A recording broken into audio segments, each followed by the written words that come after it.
good evening, or good morning, perhaps, or the small hours of some night that has gone on longer than you planned. Wherever you have found yourself, I am glad you are here. My name is Aldworth. I am an apothecary, and I have been at this counter for a very long time. Long enough to have accumulated opinions about most things. Long enough to know that the best conversations happen when no one is in a hurry. Tonight, we are going to spend some time with a plant, a common plant, one you have almost certainly walked past without stopping, one that has been walked past and then noticed and then found remarkable by an unbroken line of people stretching back further than recorded history. Tonight, we add ourselves to that line. If you find somewhere in the next few hours that this is the kind of company you would like to keep, there is a small thing you can do. A subscription costs nothing and tells whatever mechanism governs these things that the work is worth continuing. I am told there is also a bell for notifications. I understand very little about bells for notifications, but if it would bring you back, by all means, ring it. Now then, step closer to the counter. If you would, I want to show you something.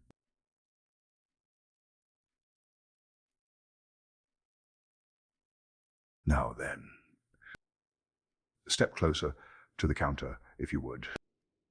I want to show you something before we go any further.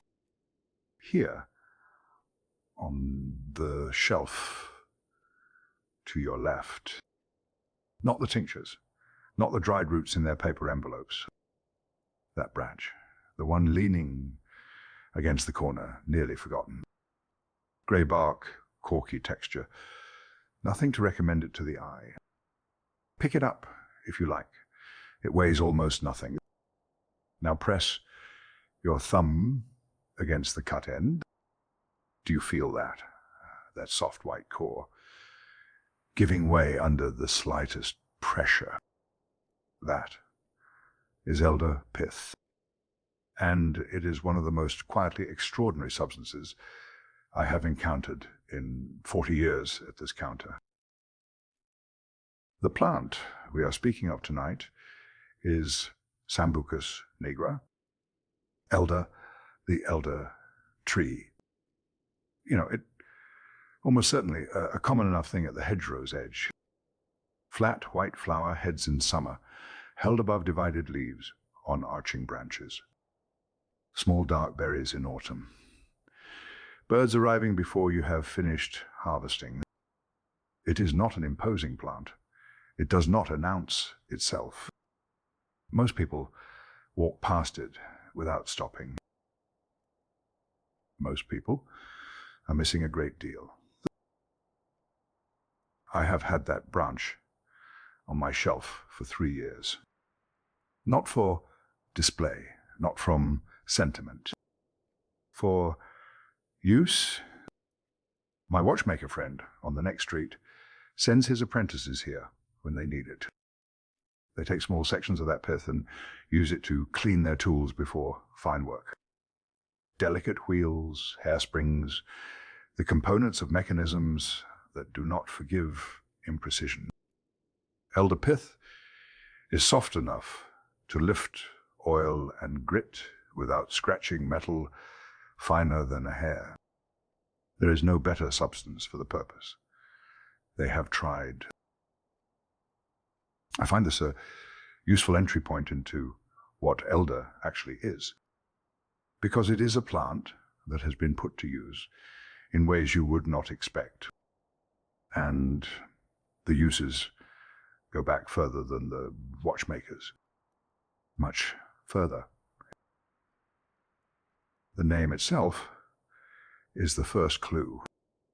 Elder, you might assume it derives from old age, from elderliness. It does not. The word comes from the Anglo-Saxon thyneld, which means fire. Not the tree of age, the tree of flame. Because those hollow stems, the same stems that give you that soft, pushable pith, were used as bellows. You cut a length of elder branch. You push out the pith cleanly with a thin rod. And you have a tube, open at both ends, through which you can blow air directly into a low hearth fire, a focused breath, a directed flame, lighting a fire without kneeling in the smoke, coaxing coals back to life at any hour. The elder bellows was in common use long before metal bellows were practical for ordinary households. Every name is a history, if you look at it closely enough. The genus name is equally instructive, Sambucus, from the ancient Greek samkaik, which was not a plant at all, but an instrument, a wind instrument, in some accounts, a stringed instrument in others. The connection is the same hollow stem. Push out the pith, cut finger holes at the correct intervals. You have a flute, a whistle, a pipe that a child can make in an afternoon. The Greeks named the whole genus after the instrument their children made from it, not after the medicine, not after the flower or the berry, after the sound. There is something in that worth pausing on. We tend to think of useful plants in terms of what they give the body. Healing, nourishment, pain's relief. But elder was named for what it gave the ear. Music first, medicine second, or perhaps they were never as separate as we now suppose. That hollow stem is elder's most distinctive anatomical feature, and it explains a great deal. The pith, as I said, pushes out cleanly in one piece if the stem is fresh and straight. No other temperate shrub common to these islands does this quite so obligingly. You are left with a perfect tube, smooth interior, consistent bore. This is not a trivial thing. Throughout history, before metal tubes were cheap, before glass blowing was widespread, a reliable natural tube had considerable value. Pipes, whistles, bellows, pop guns for children, drains in miniature, channels for moving liquid from one vessel to another without lifting and spilling. The elder stem is a solved engineering problem, freely available at every hedgerow. And yet it is classified today as a relative of viburnum, not of the honeysuckle family, as it was placed for generations. The botanists reclassified it into the Adoxaceae, a small family, quiet and unshowy. I mention this not to unsettle, but because it interests me. A plant that has been used continuously for thousands of years. And we are still finding new ways to understand what it is. That seems appropriate for elder. It has never quite been what you first assume it to be. Now, before we go further into what elder gives us, let me tell you something that stops most people mid-thought. Something I find myself returning to each time I work with this plant. Elder does not live long. For a plant of such weight, such historical presence, such accumulated use, it is surprisingly short-lived. The oldest reliably recorded elder in a Dutch Dune study was 44 years old. That is the upper end of what we might reasonably expect. A human generation, perhaps a little less. The elder tree your grandfather planted may not outlive you. The one at the edge of the field your father farmed has almost certainly already gone. I think about this. Often we associate certain plants with permanence. Oaks use ancient hedgerows, unchanged for centuries. Elder sits in entirely different company. It arrives quickly, it grows vigorously, it fills the hedgerow gap, the disturbed earth, the fence line. And then, in the span of a single human life, it is done. What remains is not the individual plant.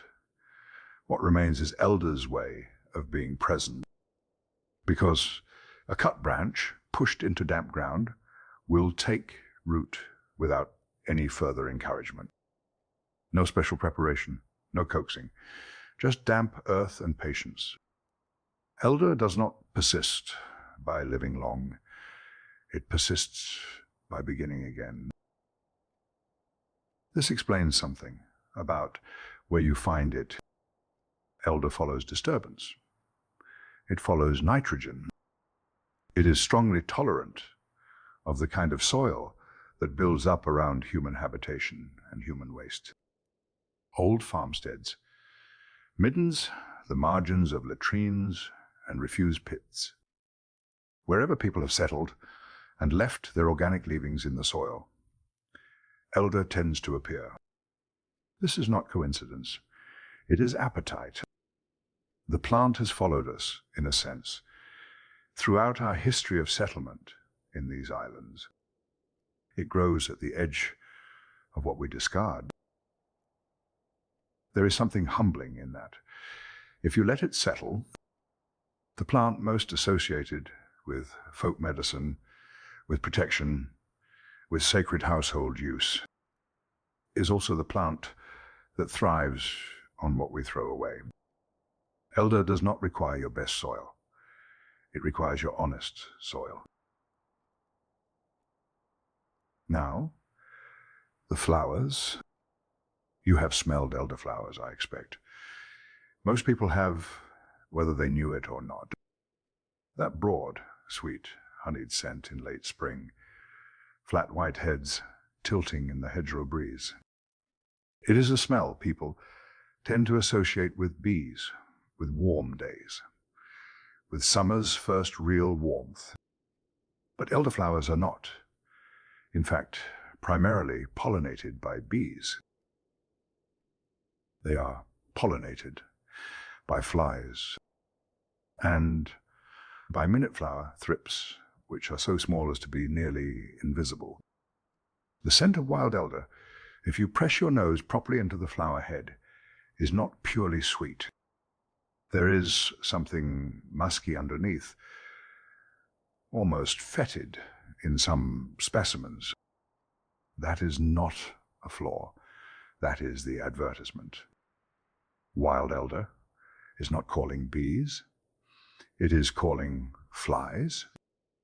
And flies, as any apothecary can confirm, are far less discriminating visitors than bees. They arrive in considerable numbers. The pollination is efficient. The cultivated varieties sold in nurseries have been selected for a cleaner, more pleasant scent.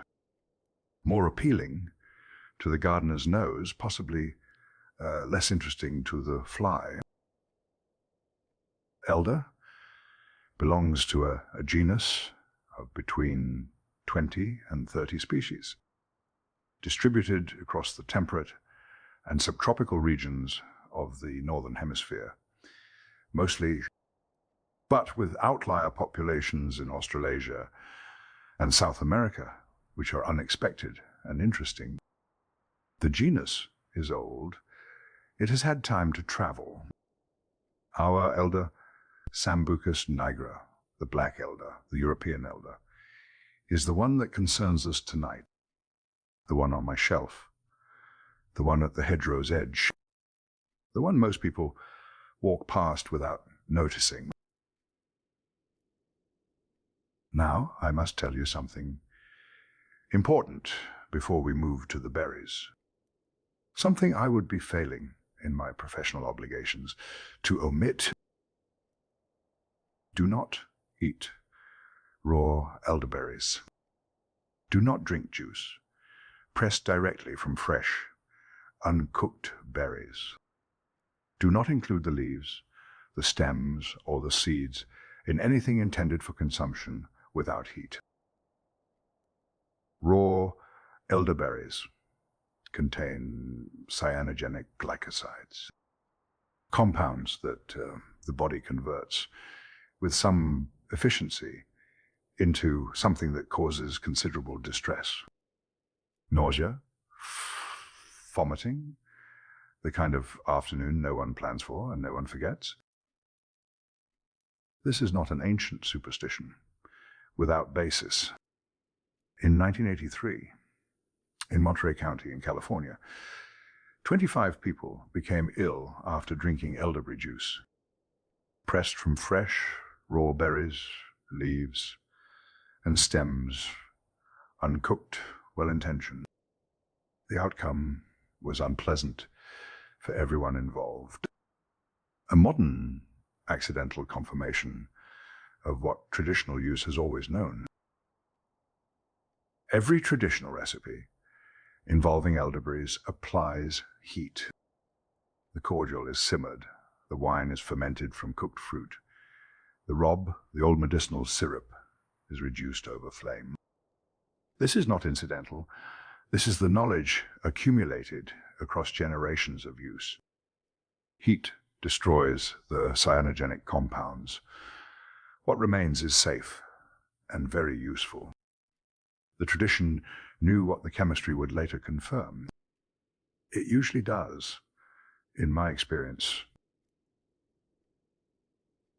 Now, back to the sound of the thing, because I promised you the instrument, and I have not yet delivered it fully. Pliny the Elder, not a man much given to whimsy, recorded a folk belief about elder pipes, that the shrillest, most sonorous pipes were made from elder trees grown out of reach of the sound of cockcrow, away from farms, away from settlements, in silence. The tree, in this belief, required quiet in order to develop its voice properly. I do not present this as botanical fact. Pliny was recording what he heard, not what he measured. But I find it worth holding. The idea that a plant, which will make music, must first be raised in stillness. That silence is a growing condition, not merely an absence. What I can tell you as fact is this. The instrument survived in Italy. A simple pipe called the samponio was constructed from elder branches well into the 19th century. The same instrument that gave the genus its ancient Greek name, still being played, still being made from the same hollow stems. Sambucus, the instrument, the name, the plant, all of it continuous, from the ancient world to within living memory. That is a thread worth following, and we will set the branch down. If you would, what I want to tell you now requires a different kind of attention, not the attention you give to a useful plant on a familiar hedgerow, something longer, something that asks you to let go of the present room for a moment. We are going back, a long way back. In the sediments of Lake Pegusa in Sicily, botanists have found pollen from Sambucus, dated to approximately 10,800 years ago. give or take a century and a half, which at that distance is considered precise. 10,000 years. That is not history. That is before history, in the sense that most of us mean the word. No writing, no records, no named individuals, just sediment, and pollen and time. An elder already present near the places where people gathered. In northeastern Bulgaria, on the Black Sea coast, at a site called Durankulak, elder remains have been recovered. Seeds, pollen, dried fruits. The people who used that site were Copper Age communities, perhaps 5,000–6,000 years ago. On the other side of Europe, in the French Alps, at a Neolithic site in Beausoleil-Savoie, elderberry seeds have been found. Mountain communities. High altitude, far from the Mediterranean centers of recorded knowledge. Also, over 5,000 years ago, in Tuscany, a Bronze Age site, second millennium before the Common Era. In Switzerland, ethnobotanical records indicate deliberate cultivation of elderflowers and berries by Neolithic communities around 2,000 years before the Common Era. Each of these sites is separated from the others by distance and by time, and yet elder appears at all of them, not as a curiosity, not as an occasional find, as a regular presence alongside human activity. At the Copper Age sites of northern Italy and southern France, wild elderberries are recorded as one of the most abundant fruits in the archaeological plant record, used to complement cereal intake, a supplement, a seasonal abundance that carried communities through hunger, quite literally a famine food for early European civilization. The plant we pass without noticing in the hedgerow was, for thousands of years, the difference between enough and not enough. Now, I want to tell you about the British record specifically, because it tells a particular story. Archaeobotanists have tracked the fossil record of elder across Britain and Ireland with some care. 2 finds from the Mesolithic period, 3 from the Neolithic, 6 from the Bronze Age, 6 from the Iron Age, 8 from the Roman period, 4 from the Anglo-Saxon. Read those numbers, again slowly, if you would. 2, 3, 6, 6, 8, 4. The quantity rises sharply, and it rises in direct correspondence with human presence and activity. This is not what you would expect of a plant that simply migrated naturally after the last ice age. A natural colonizer spreads gradually at its own pace, following climate and soil. What this record suggests is something more deliberate. Elder in Britain and Ireland may be, in the technical botanical term, an archaeophyte, a plant introduced or spread by early humans, rather than one that arrived on its own. People carried it, planted it, encouraged it near settlements, or simply by creating the disturbed nitrogen, rich soil elder prefers, invited it to follow them. Remember what I said about where elder grows. Near middens, near latrines, near the organic accumulation of human life. The fossil record and the plant's own habits tell the same story. Elder has been with us not by accident, but by a kind of mutual convenience. We made the conditions it needed. It provided what we used. A very long negotiation conducted without language. And then there is the older evidence, still. I offer this one carefully because it comes with the qualification that some sources attach to it. Some researchers have suggested that Neanderthals may have consumed elderberries. 60,000 years ago. 60,000 years. I said earlier that recorded human history covers perhaps 5,000 years. Rome fell less than 1,400 years ago. The pyramids are 4,500 years old. 60,000 years sits so far behind all of that as to be nearly impossible to hold clearly. If this evidence is reliable, and I present it as a possibility, not a certainty, then our relationship with this plant predates our own species. Predates language. Predates fire as we understand its controlled use. Predates almost everything we would recognize as human. And yet here is elder, already present, already eaten.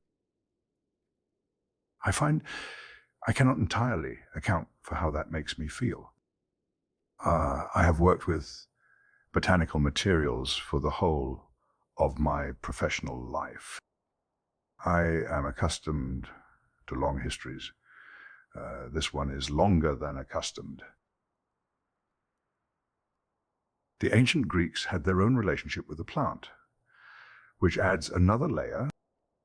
They knew it by a different name. AKT.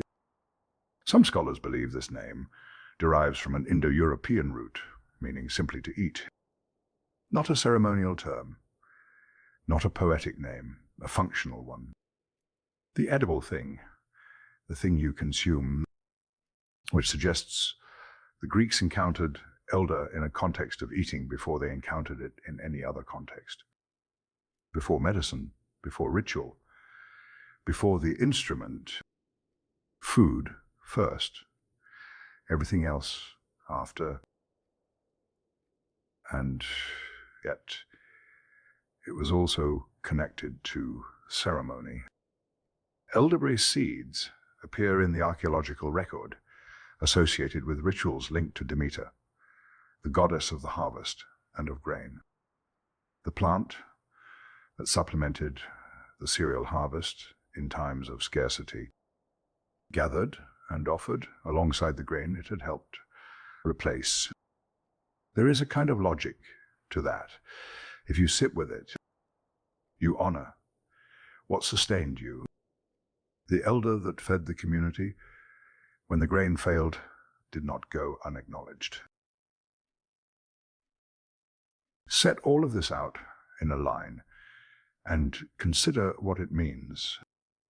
10,000 years of pollen in Sicilian lake sediment. Copper Age communities on the Black Sea coast. Neolithic mountain settlements in the French Alps. Bronze Age Tuscany, Neolithic Switzerland. Britain's fossil record climbing steadily in step with human settlement. Greek rituals connecting the plant to the goddess of the harvest. And perhaps 60,000 years of consumption stretching back before all of it. This is not the history of a hedgerow weed. This is the history of a companion, a plant that has been present at almost every stage of what we have become. Not as a medicine first, not as an instrument first, as food, as presence, as the thing growing at the edge of wherever people chose to stop and stay. The branch on my shelf is 3 years old. The elder it came from is perhaps 20, and the line of use it represents goes back further than I can fully hold in my mind on any given morning.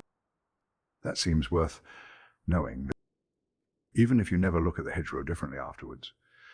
Though I suspect you will, that seems worth knowing.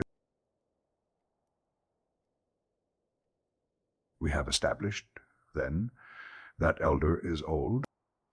older than our records, older perhaps than our species in its present form.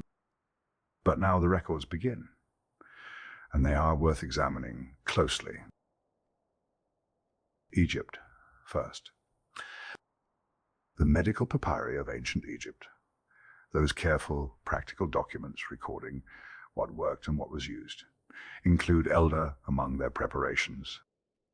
External applications, internal preparations, formulas for treating conditions that the scribes considered worth preserving on papyrus.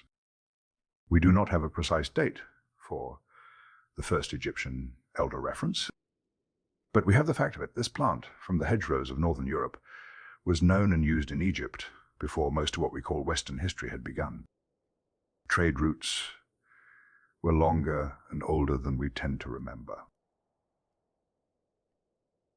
Then Greece. And here the record sharpens considerably. Hippocrates, who worked in the 5th and 4th centuries before the Common Era, and who is still spoken of as the father of clinical medicine, used elder extensively for gynecological conditions, for dropsy, which is the accumulation of fluid in the body's cavities. He prescribed the bark specifically as a purgative. Hippocrates was not a man given to loose recommendations. He wrote carefully, he observed outcomes, and elder appears in his work not as a curiosity or a folk remedy absorbed without scrutiny. It appears as a reliable tool in a working physician's practice. He is reported to have called the elder his medicine chest, a single tree whose different parts addressed an enormous range of ailments. The bark for purging, the flowers for their cooling properties, the berries for the blood, the roots for more serious conditions. One plant, many chambers, hence the chest. I have always found that image useful, not because it is technically precise. Hippocrates was working without the frameworks we now use, but because it captures something true about how a thoughtful practitioner approaches a plant of this complexity. You do not use elder. You learn which part of elder, for which purpose, at which stage of preparation. The chest has drawers. You must learn which drawer to open. After Hippocrates came Theophrastus, who worked in the 4th and 3rd centuries before the Common Era. A student of Aristotle, the man often credited with founding botany as a formal discipline.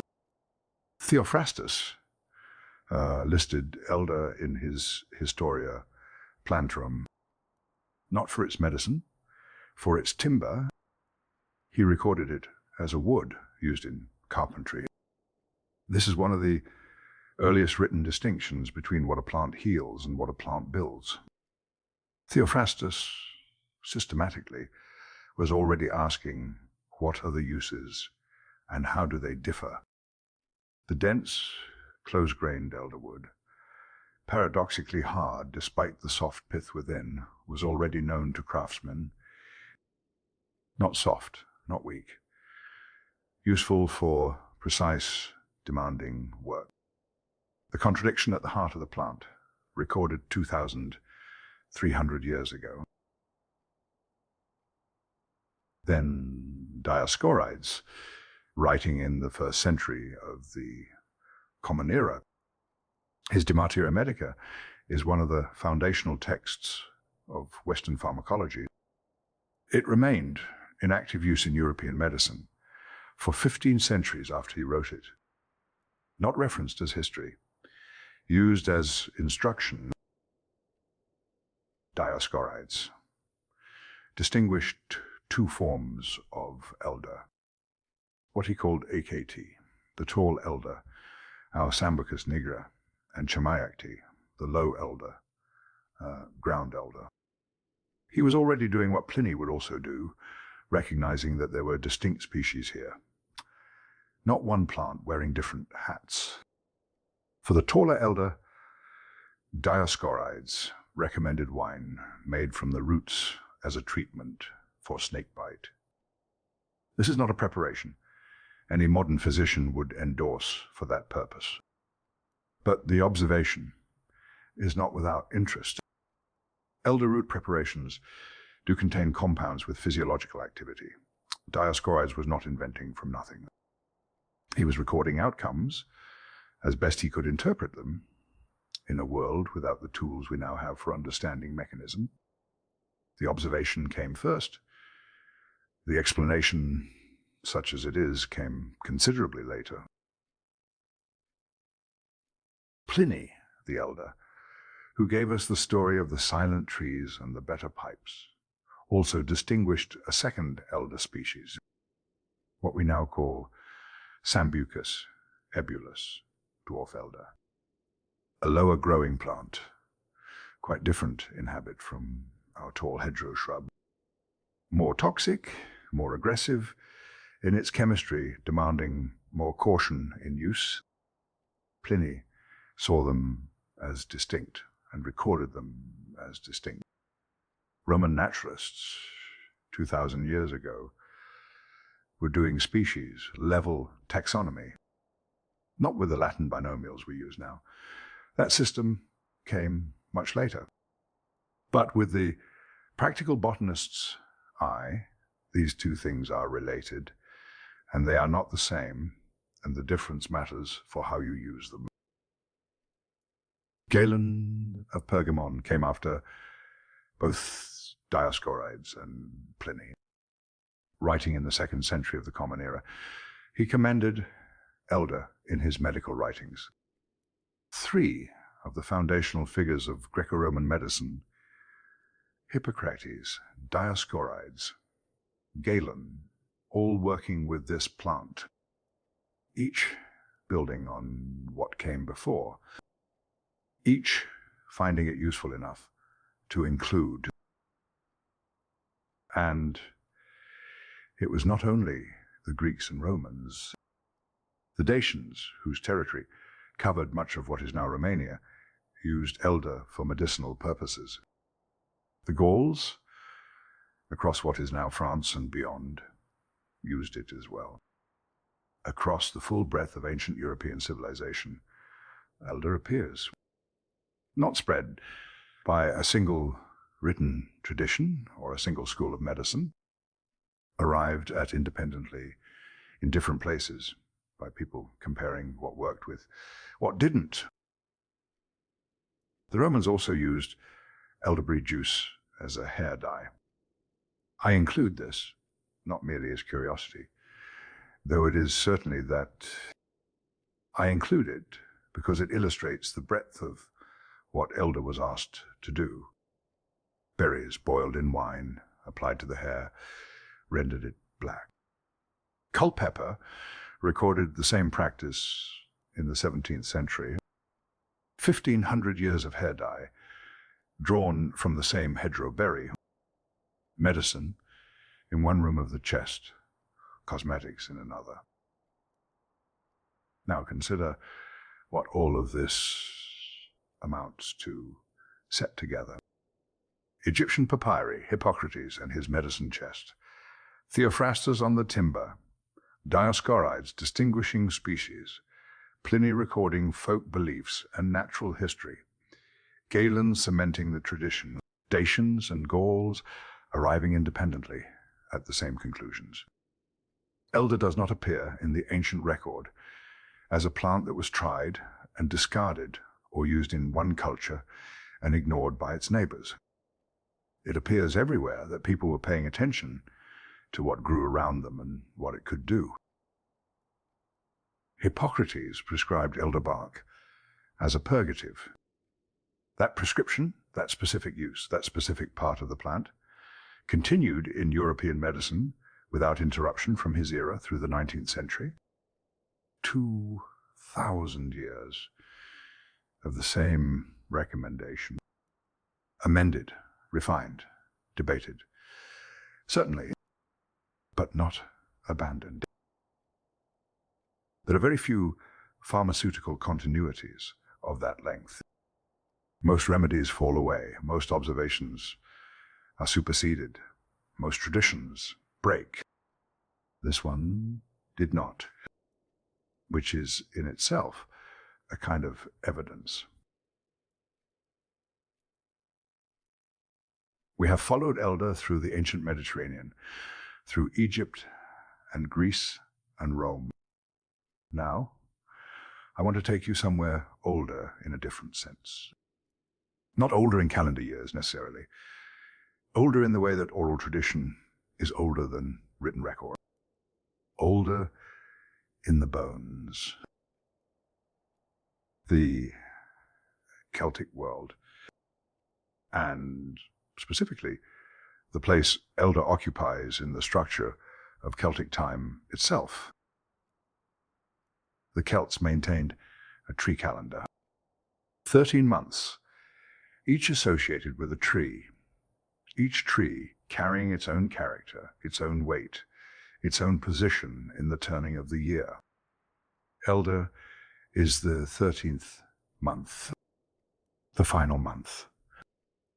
In the Ogham alphabet, the sacred Celtic writing carved in stone and wood, each letter named for a tree, elder carries the letter rus, the letter R, placed at the year's end, at the threshold before beginning again. Think about what that positioning means.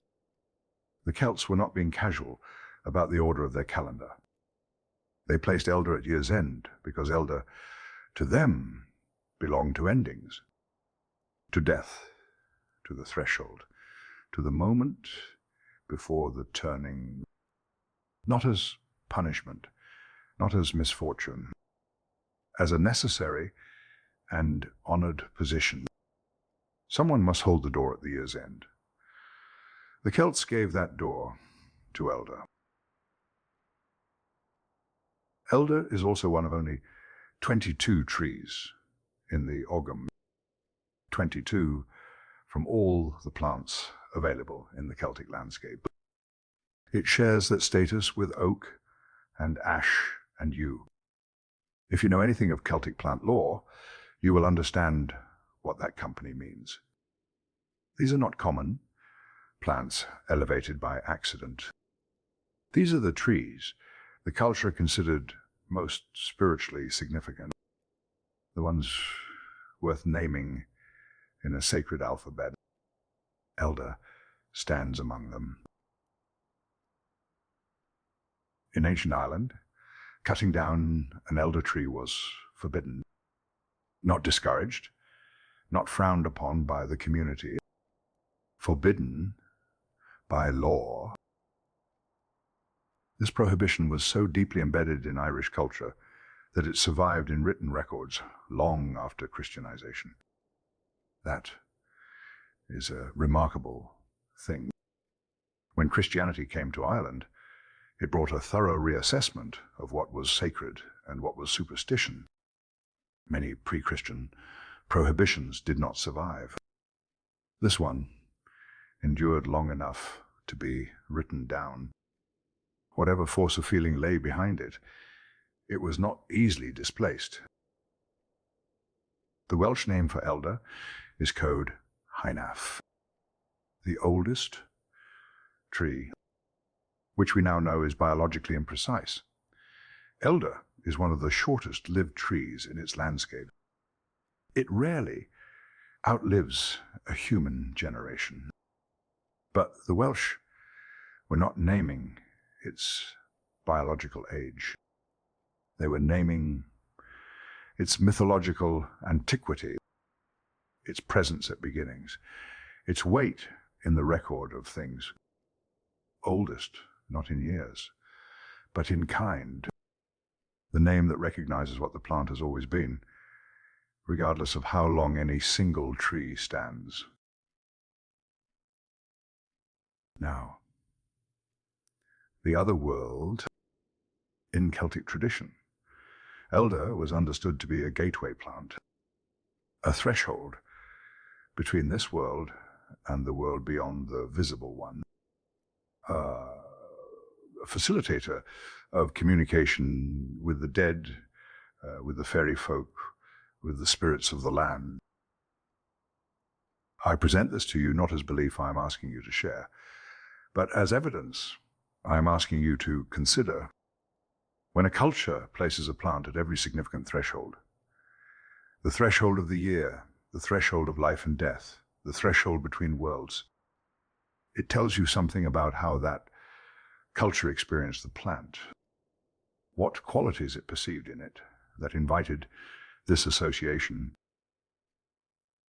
Elder grows at the edge, at the margins of settlements, at the boundary of the field and the wood. It flowers white in the living season. Its berries darken to near black in autumn. It smells in wild forms of something not entirely comfortable. It is neither tree nor shrub in any settled botanical sense. It occupies the in-between, botanically as well as culturally. A plant that has always lived at the edges was understood by an edge-conscious culture to belong there. At Samhain, the festival at year's end, when the veil between worlds was considered thinnest, elderberry wine was made and drunk specifically to promote divination and visions. Twigs of elder were woven into headdresses so that the wearer might be enlightened by spirits. The berries, dark as the other world itself, were the autumn face of the plant, the death face. At Beltane, the fire festival of spring, the other great threshold of the Celtic year, elderflower wine was drunk, the white flowers worn and carried. Elder blossom at Beltane represented magic and witchcraft, power in its creative form. The same tree, the same plant. White flowers at the opening of the year, dark berries at the closing. Life and death held in a single branching form. No other plant I am aware of was used so deliberately at both poles of the Celtic calendar. Elder marked the full arc of the year, from fire to darkness, and back again.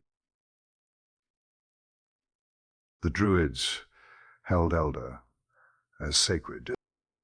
They believed its berries offered connection to the fairy realm, protection, insight, access to what the ordinary eye could not perceive. I will not speculate about the precise nature of Druidic practice. The record is incomplete and much debated, but the pattern is consistent. Wherever we find the Druids in the botanical record, elder is nearby, present, significant, not peripheral. Now cross the sea to the north. In the Norse world, elder was associated with Freyja, goddess of love and of fertility, also goddess of magic and of war. This dual nature is important. Freyja is not a simple deity. She holds things that seem opposed to each other: creation and destruction, tenderness and ferocity, the living world and the magic that moves beneath it. That elder was given to Freyja, and not to a simpler, more comfortable deity tells you something. The Norse were not sentimentalizing this plant. They understood it to contain contradictions. The same plant that heals can purge violently if misused. The same berries that nourish raw and uncooked cause distress. The same wood that makes a pipe also makes a bellows for fire. Creation and destruction held in the same branches. Freyja's plant, appropriately. And then further east, in Latvia. Here, elder was associated with a spirit called Putikaitis, the elder god. Offerings of bread and beer were left at elder trees.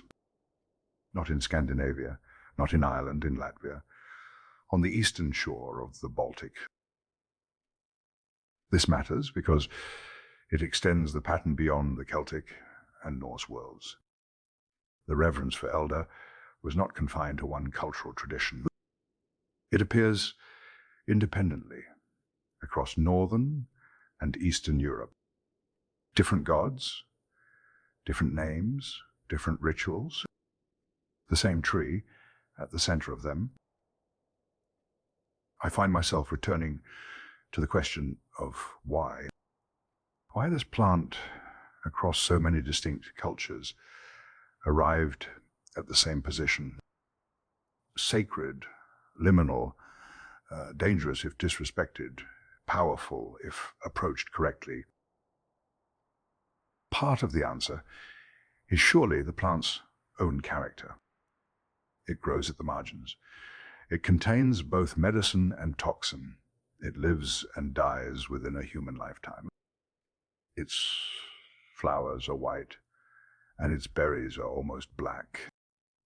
It smells of something not entirely comfortable in its wild form. It pushes out its own pith to become a vessel, a pipe, a passage, a plant that is hollow inside, that stands at the boundary, that must be treated carefully, or it turns against you. Such a plant will attract the kind of attention that eventually becomes mythology.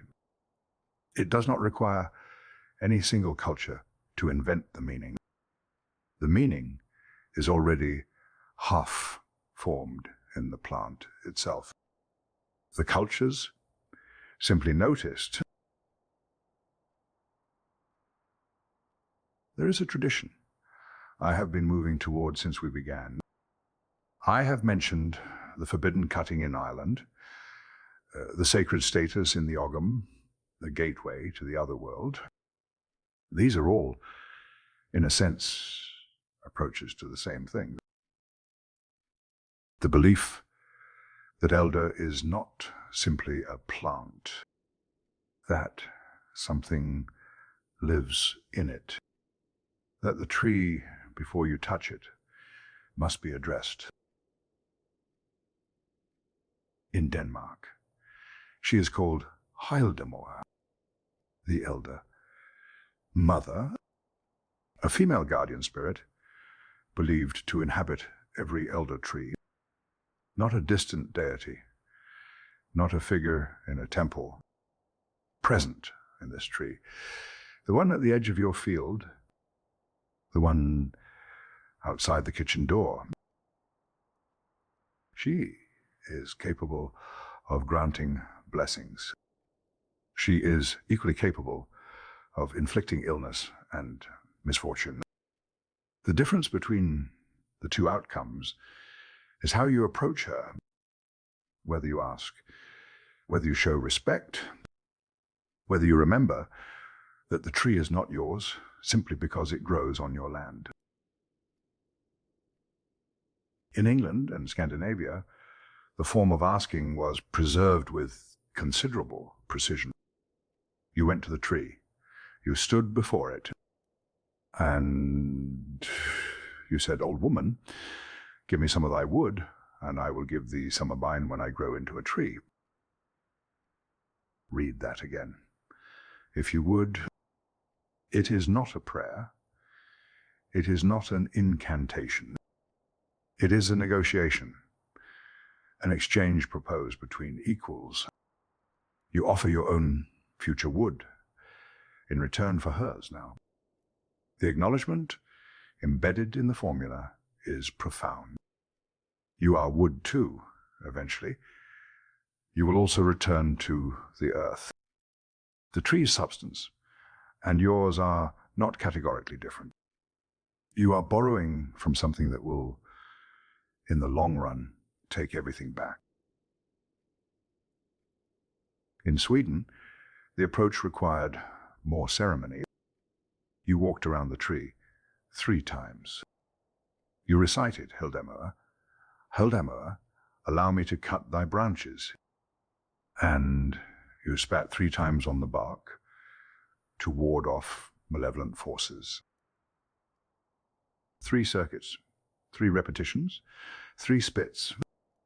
The number 3 is almost universal in protective ritual.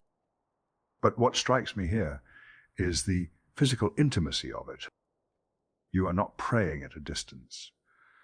You are walking around the tree, close enough to touch it. You are placing your breath on the bark. The ritual requires your body, not just your words. The elder mother was known in Lincolnshire, in the east of England, simply as Old Lady, or Old Girl. In some accounts, terms of address that carry familiarity, even affection, not distant reverence, a neighborly acknowledgement. And this tradition was not confined to remote antiquity. As recently as the early 20th century, locals in Lincolnshire genuinely attributed infant illness to a husband who had cut elder without first asking permission. Not as a story, not as a proverb, as a live explanation for a real child's suffering. Some landowners in rural England refused to fell elder trees on their property well into the 20th century, not from botanical sentiment, from a belief maintained in full knowledge of the modern world that cutting the tree would free whatever inhabited it, and that what was freed would not be grateful. The elder mother particularly dislikes, in Scandinavian tradition, one specific use of her wood: cradles. If a baby were placed to sleep in an elderwood cradle, Hildemor would come in the night. She would pull at the child's legs until it screamed. I find this one of the most revealing details in the entire tradition. Elderwood, we have established, is close-grained and hard, practically suited to furniture making, historically used for precisely this kind of domestic object. But the cradle is the one application the tradition explicitly forbids.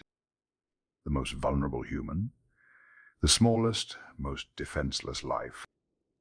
The tradition says, do not put that life in elder wood. Whatever the origin of this belief, and I will not speculate about origins too confidently. The practical outcome is that people did not make elderwood cradles.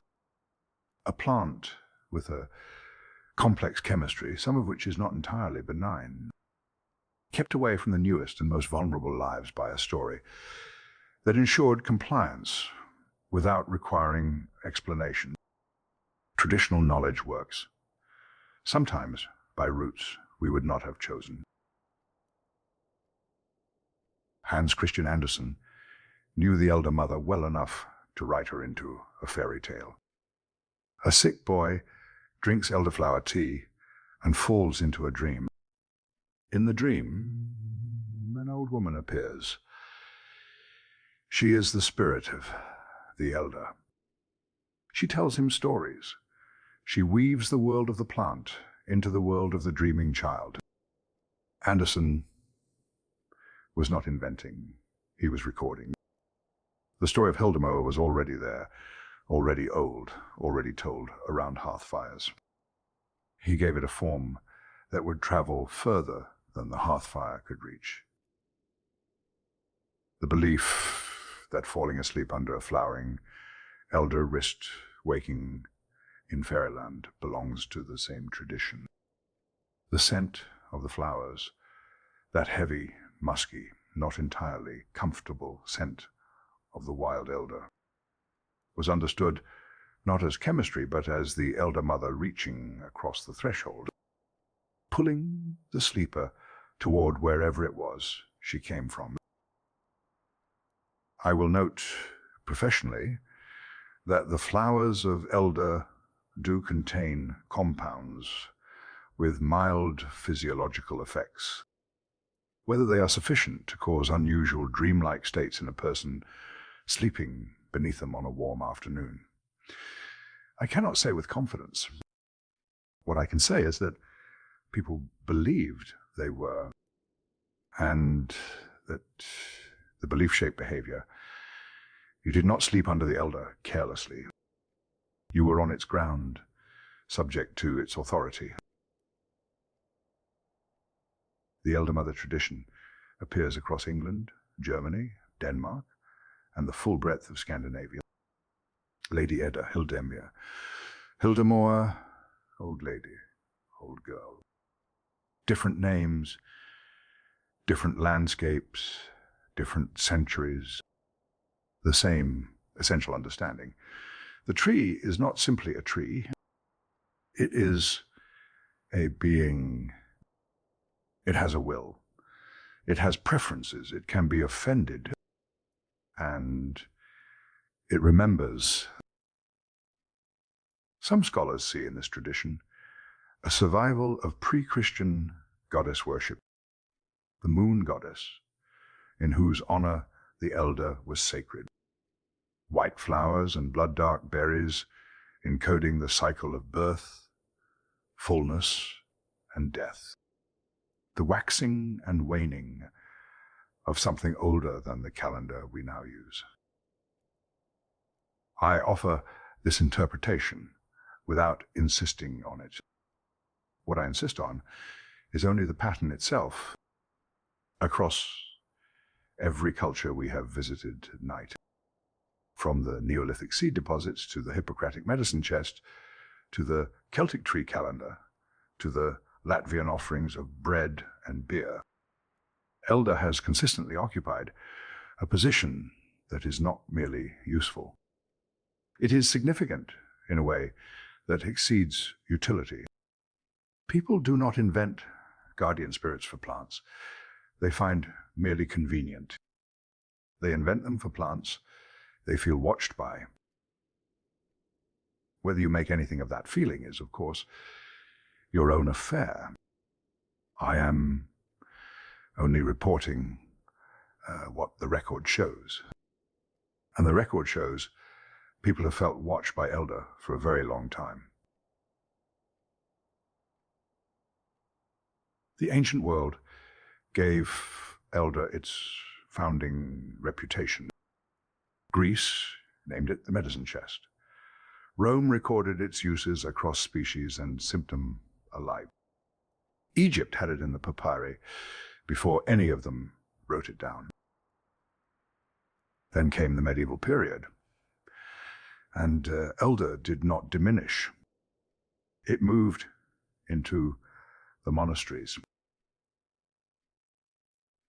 Hildegard of Bingen was born in 1098 and died in 1179. A Benedictine abbess, a composer, a theologian, a visionary, and one of the foundational figures of medieval herbal medicine. She wrote about plants with the seriousness of someone who understood that medicine and monastery were not separate concerns. The monastery was the pharmacy, the herbarium was the formulary, and elderberry was among the most essential plants in that formulary. This matters because it tells you something about how elder survived the transition from the ancient world to the Christian one. The church did not discard the knowledge of Hippocrates and Dioscorides. The monasteries preserved it, copied it, extended it. And elder, which had been the medicine chest of the Greeks, became the medicine chest of the monks. The chest moved. Its contents remained largely the same. The medieval German herbal tradition made the inheritance explicit. German writers of this period declared that elder contained within itself a magazine of physic, and a complete chest of medicaments. The phrase passed into common use across European herbal traditions, the medicine chest of the country people. Country people, not court physicians, not university doctors, the people who needed medicine to be growing nearby, available without cost, possible to prepare without specialist equipment. Elder served that need across the full breadth of medieval Europe. From the monastery formulary to the farmhouse kitchen, the same plant, the same preparations, reaching different hands by different routes, but arriving at the same use. The green elder ointment is perhaps the best example of this reach. Unguentum sambuci viride, green elder ointment, made from the leaves, applied externally, for bruises, for sprains, for chilblains, which are the swollen, painful extremities that cold weather brings to people who cannot adequately warm themselves, for wound care of various kinds. This ointment was not a fringe preparation or a local curiosity. It was a standard domestic remedy across medieval and early modern Europe, and it survived in British and European pharmacopoeias into the 19th century. The pharmacopoeia is not a folk remedy collection. It is a formal record of medicines considered reliable enough to prescribe. Green elder ointment sat in that record for centuries. There is a headache remedy in the medieval record that I find worth pausing on. Warm elder leaves between two hot tiles. Apply them to the forehead. The accounts describe this as promptly relieving nervous headache. The medieval practitioner did not have the vocabulary of inflammation. They did not know about the compounds in elder leaves that have since been identified as physiologically active. They knew that warm elder leaves on the forehead relieved a particular kind of headache. They recorded what worked and passed it forward. The mechanism, such as it is, came much later. The observation has been continuous since the medieval period. The elder leaves also appear in the record for eye inflammation, applied externally, a poultice rather than a solution. This is a use I am willing to present without too much reservation. The anti-inflammatory properties attributed to elder preparations have, in modern times, been investigated with some rigor. The external application to inflamed tissue is among the more plausible of the traditional uses. Culpeper, whom we will visit more fully in a moment, added that elder leaves snuffed up the nostrils would purge the brain. I offer this without endorsement. In the tradition of honest apothecary practice, I will say only some claims require more charitable interpretation than others. Culpeper was a man of great enthusiasm and occasional imprecision. We will take what is useful and note the rest with appropriate affection. Now I must tell you about a young man named Martin Blockwoods. Born in 1602, dead by 1629, at 27 years old. In the time between those two dates, he wrote the first book dedicated entirely to the medicinal uses of Sambucus nigra. The Anatomia Sambuci, published posthumously in 1631, 2 years after his death. He did not live to see it in print. The book addressed conditions ranging from breast and uterine disease to stroke, to paralysis, to tuberculosis, worm, infestation, mental illness, all treated with elder preparations. One scholar described it as a complete pharmacy in a single shrub. It was translated into English and German in 1655. Reprinted in 1677, nearly 50 years after the initial publication, still in print, still being consulted. The man who wrote it had been dead for nearly half a century. His work on elder outlived him by a factor that most writers do not achieve. I find Blockwitz affecting. A young man working with a single plant, trying to account for everything it could do, not achieving old age, and yet producing something that people reached for across the following century.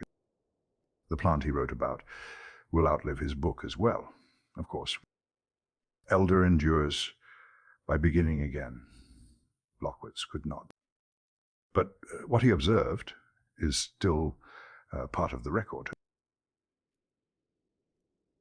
Now, Christianity and elder, because the medieval period did something complicated to this plant, something that coexisted uneasily with the continuing medical tradition. There are multiple historical accounts claiming that the cross of Calvary was made of elderwood, that the wood on which Christ was crucified was the same wood children made into pipes and pop guns.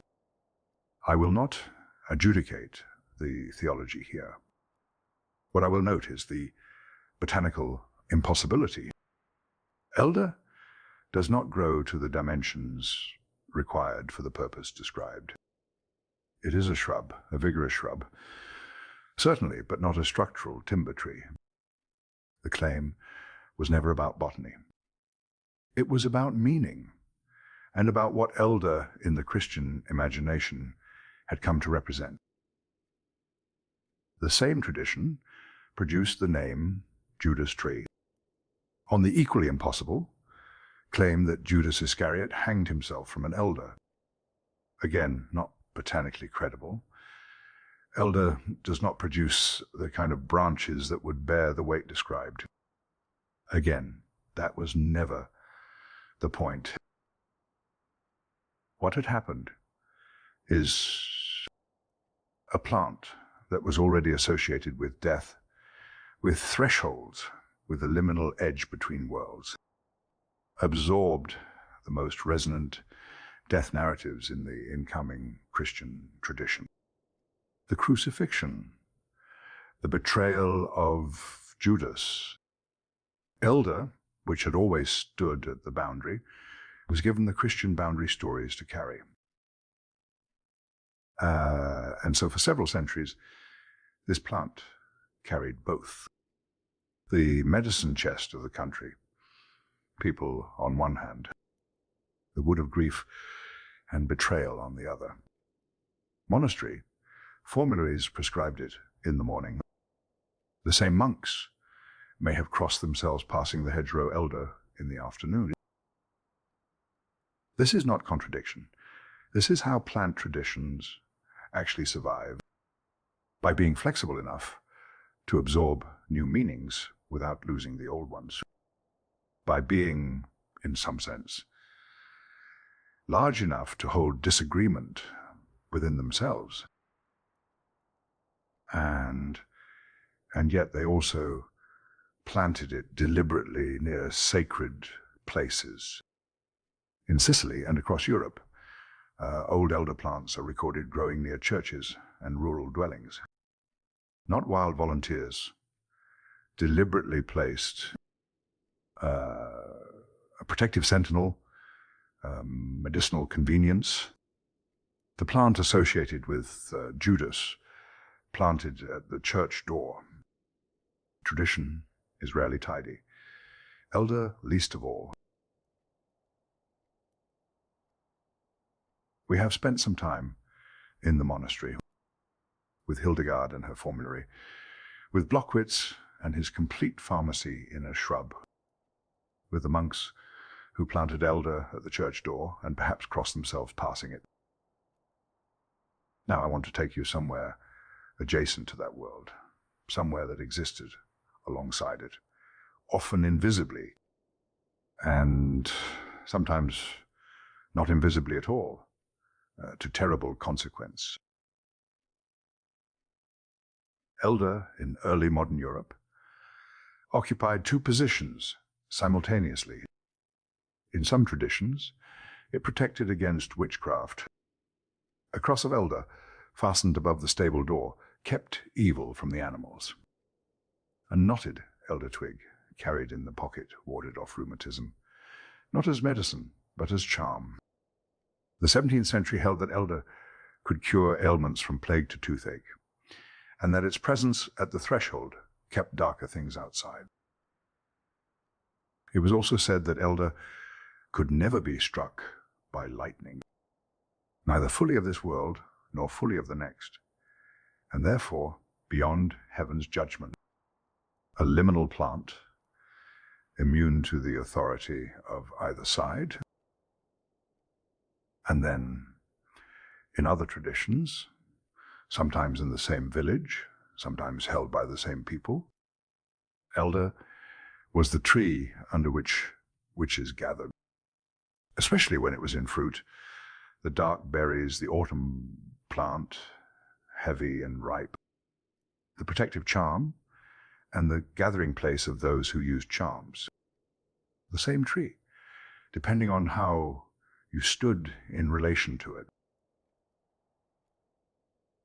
Elder water, elder oil, elderflower applied to the body and to the threshold of the home. Blessing rituals, purification, protection.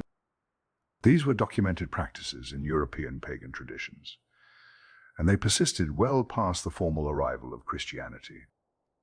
They persisted because they worked, in the sense that the people who used them believed they worked, and because the knowledge was held by particular people, women largely, women who knew plants, who knew what grew in which season, who knew which preparation for which condition, who attended births and deaths and the ordinary medical crises of communities without physicians.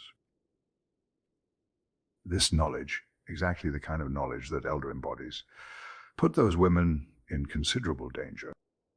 From roughly the 14th century onward, in parts of Europe, knowing too much about plants could constitute evidence. The witch trial of Alice Catella in Ireland in 1324 is among the earliest on record. It referenced ointments and formally suggestive of both drug use and ritual practice. Alice Catella herself escaped. Her maidservant Petronilla de Meath did not. The trial predates the mass witch trials by over 2 centuries. The pattern it represents, however, was already well established. Johannes Hartlieb, writing around 1440, provided what is considered the oldest known written description of a witch's flying ointment. He was a physician at the Bavarian court, a man of learning, not superstition. He wrote about these things because they were circulating, because people were using them, because the knowledge existed. In 1458, a man identified in the records as Abraham the Jew wrote an account of witnessing a woman apply an ointment to her pulse points.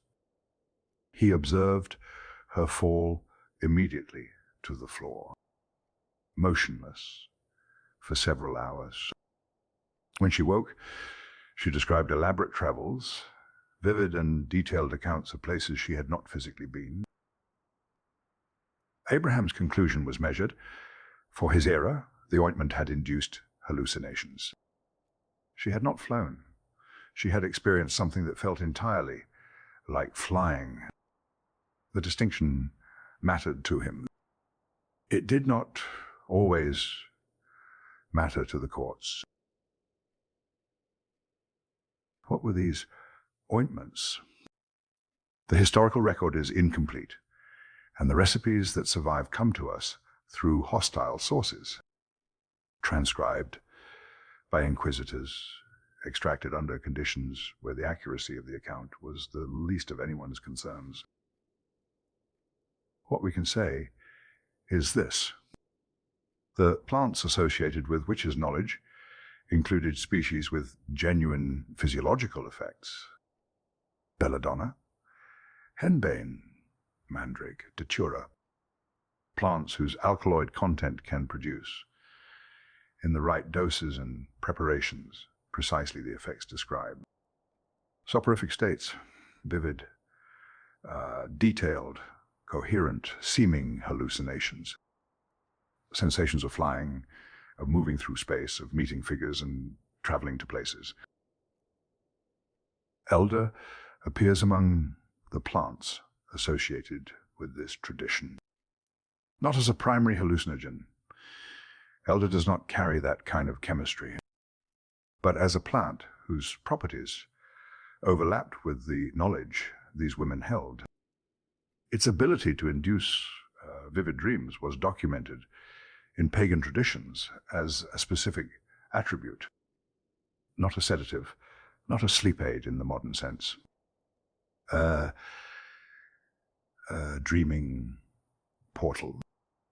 The distinction, as one writer noted, is almost never made in modern herbalism. But the people who used it made the distinction clearly enough to record it. I want to be precise about something here, because imprecision in this area has caused a great deal of harm. The women most frequently accused of witchcraft were herbalists and midwives. Exactly. The women who would have known elder in all its dimensions. The medicine chest understanding. The seasonal harvest, the right preparation for the right condition. The knowledge that raw berries cause harm and cooked berries heal. The knowledge of which leaf for which application.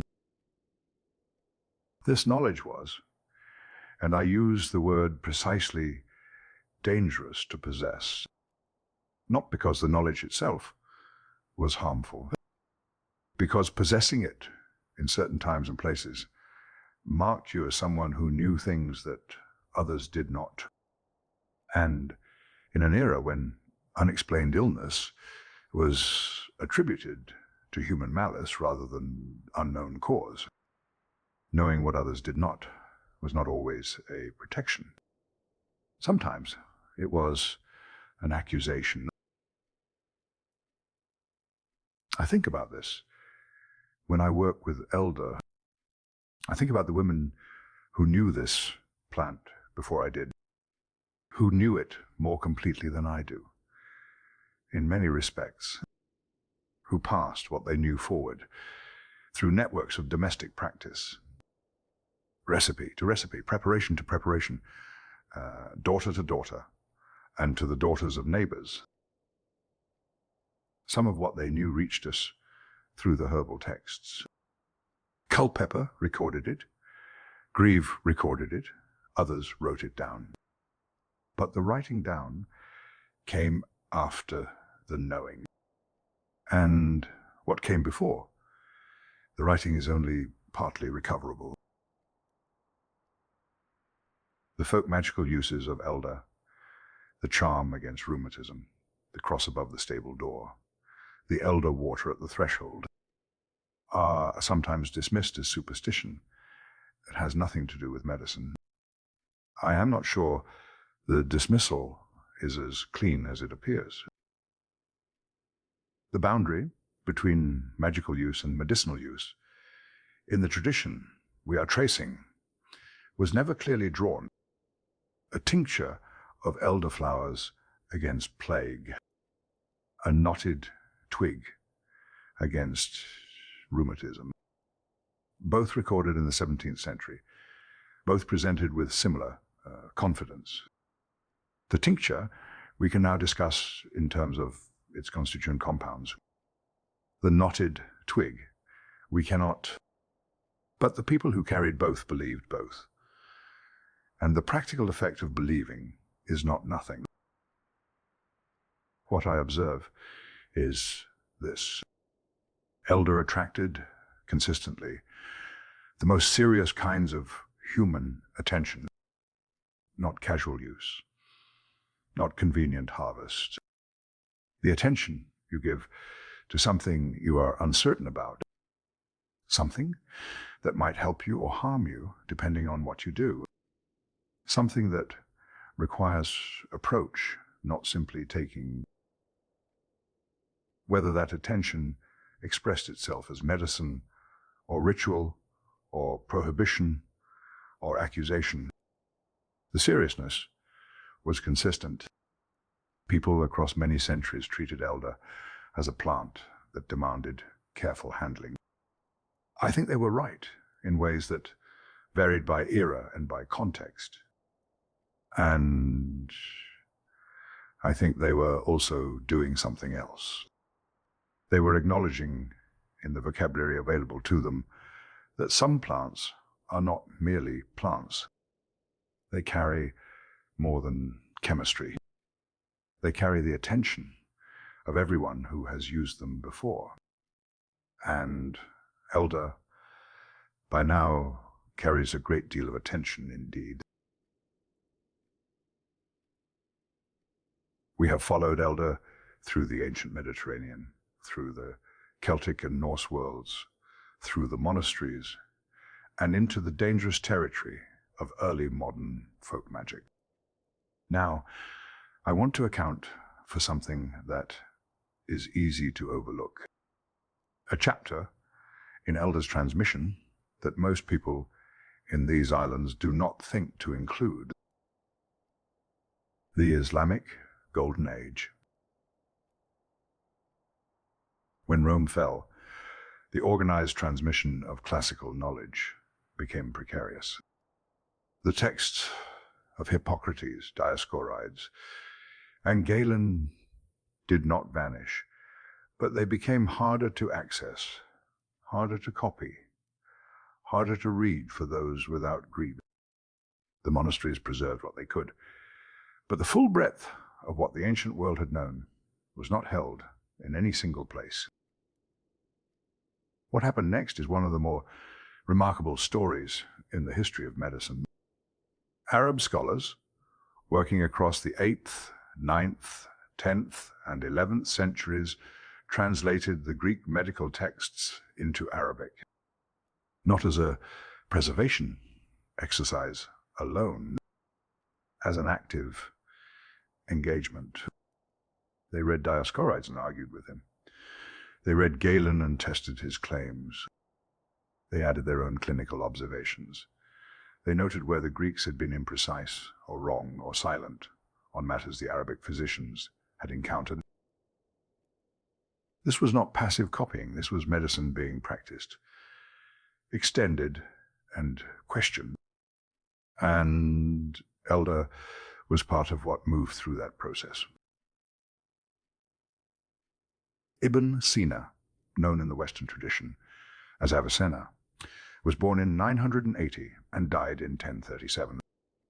He is sometimes called the father of early modern medicine, which is a title with competitors but not without justification.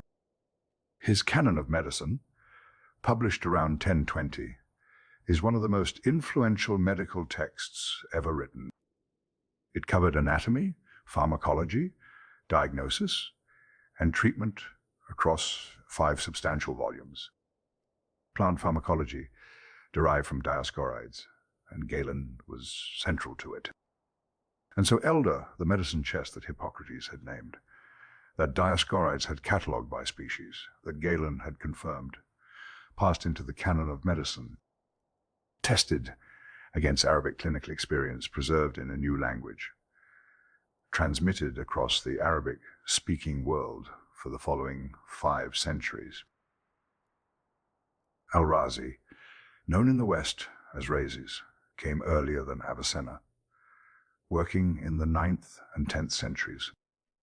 Another foundational figure, another physician who worked with plant pharmacology, including elder.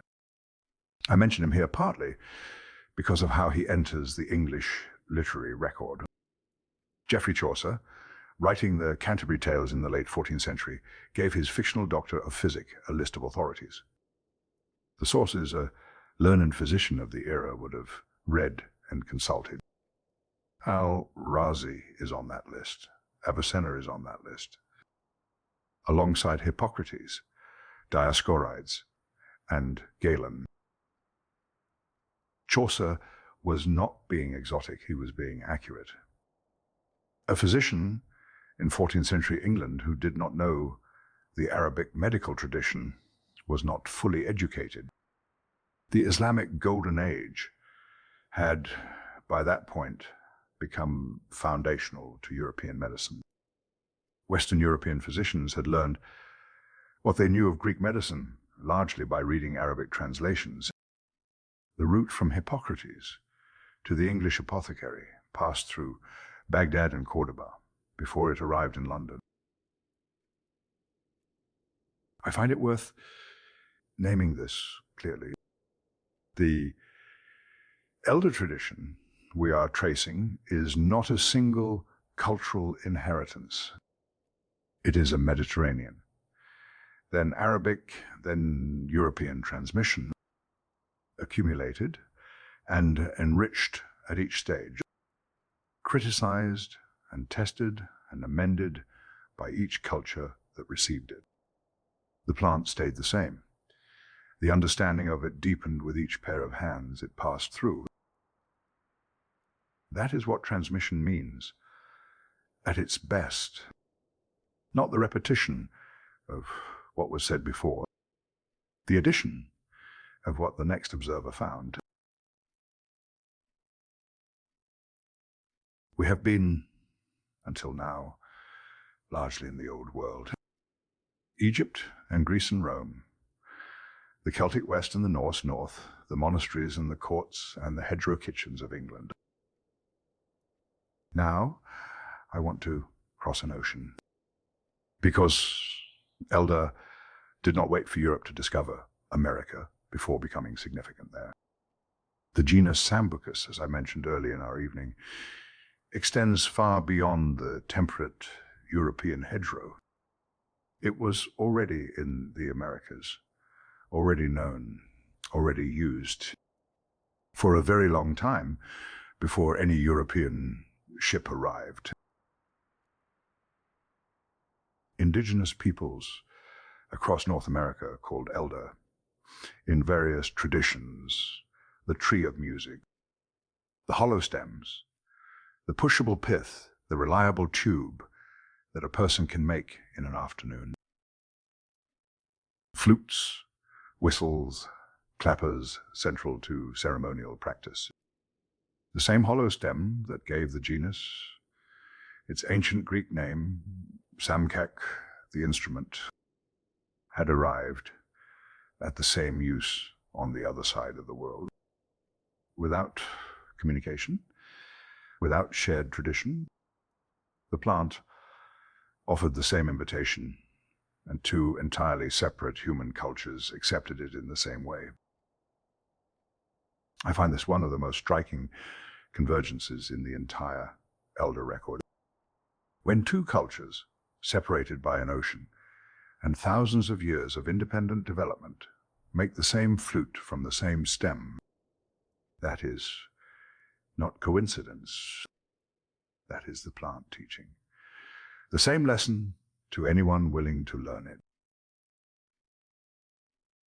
And then consider this blue elderberry, Sambucus caerulea, was used by some Western tribes as a fire-starting spindle.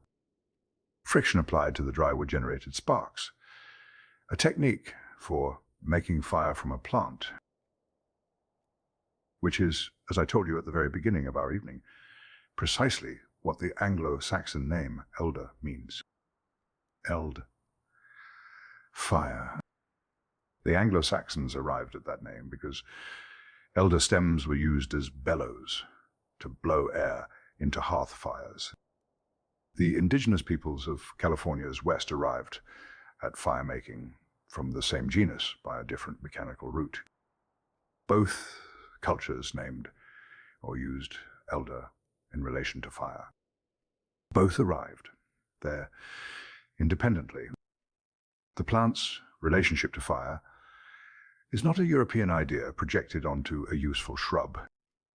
It is something the plant itself seems to invite. Now, the medicine.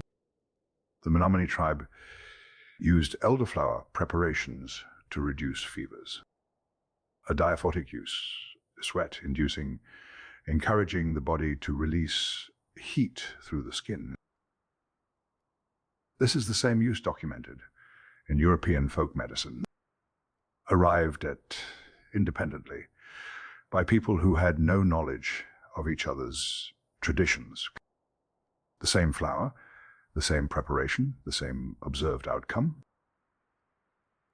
When two medical traditions, developed in complete isolation from each other, converge on the same preparation for the same condition, that convergence is a form of evidence, not proof, in the modern clinical sense, but not nothing. It suggests that the observation was available to anyone who looked carefully enough, that the elderflower was doing something real, and that careful observers on both sides of the ocean noticed it. The Mohegan people used elderflower tea specifically for infants suffering from colic, for the discomfort that makes very small children cry through the night. This is one of the few non-European traditions in which elder is linked to children's sleep and comfort. It sits, interestingly, alongside the Scandinavian prohibition on elderwood cradles. Europe said, "Keep elder away from the infant's sleeping place." The Mohegan said, "Give the infant elder to ease its distress." These are not necessarily contradictory. They address different preparations, different parts of the plant, but the juxtaposition is worth noting.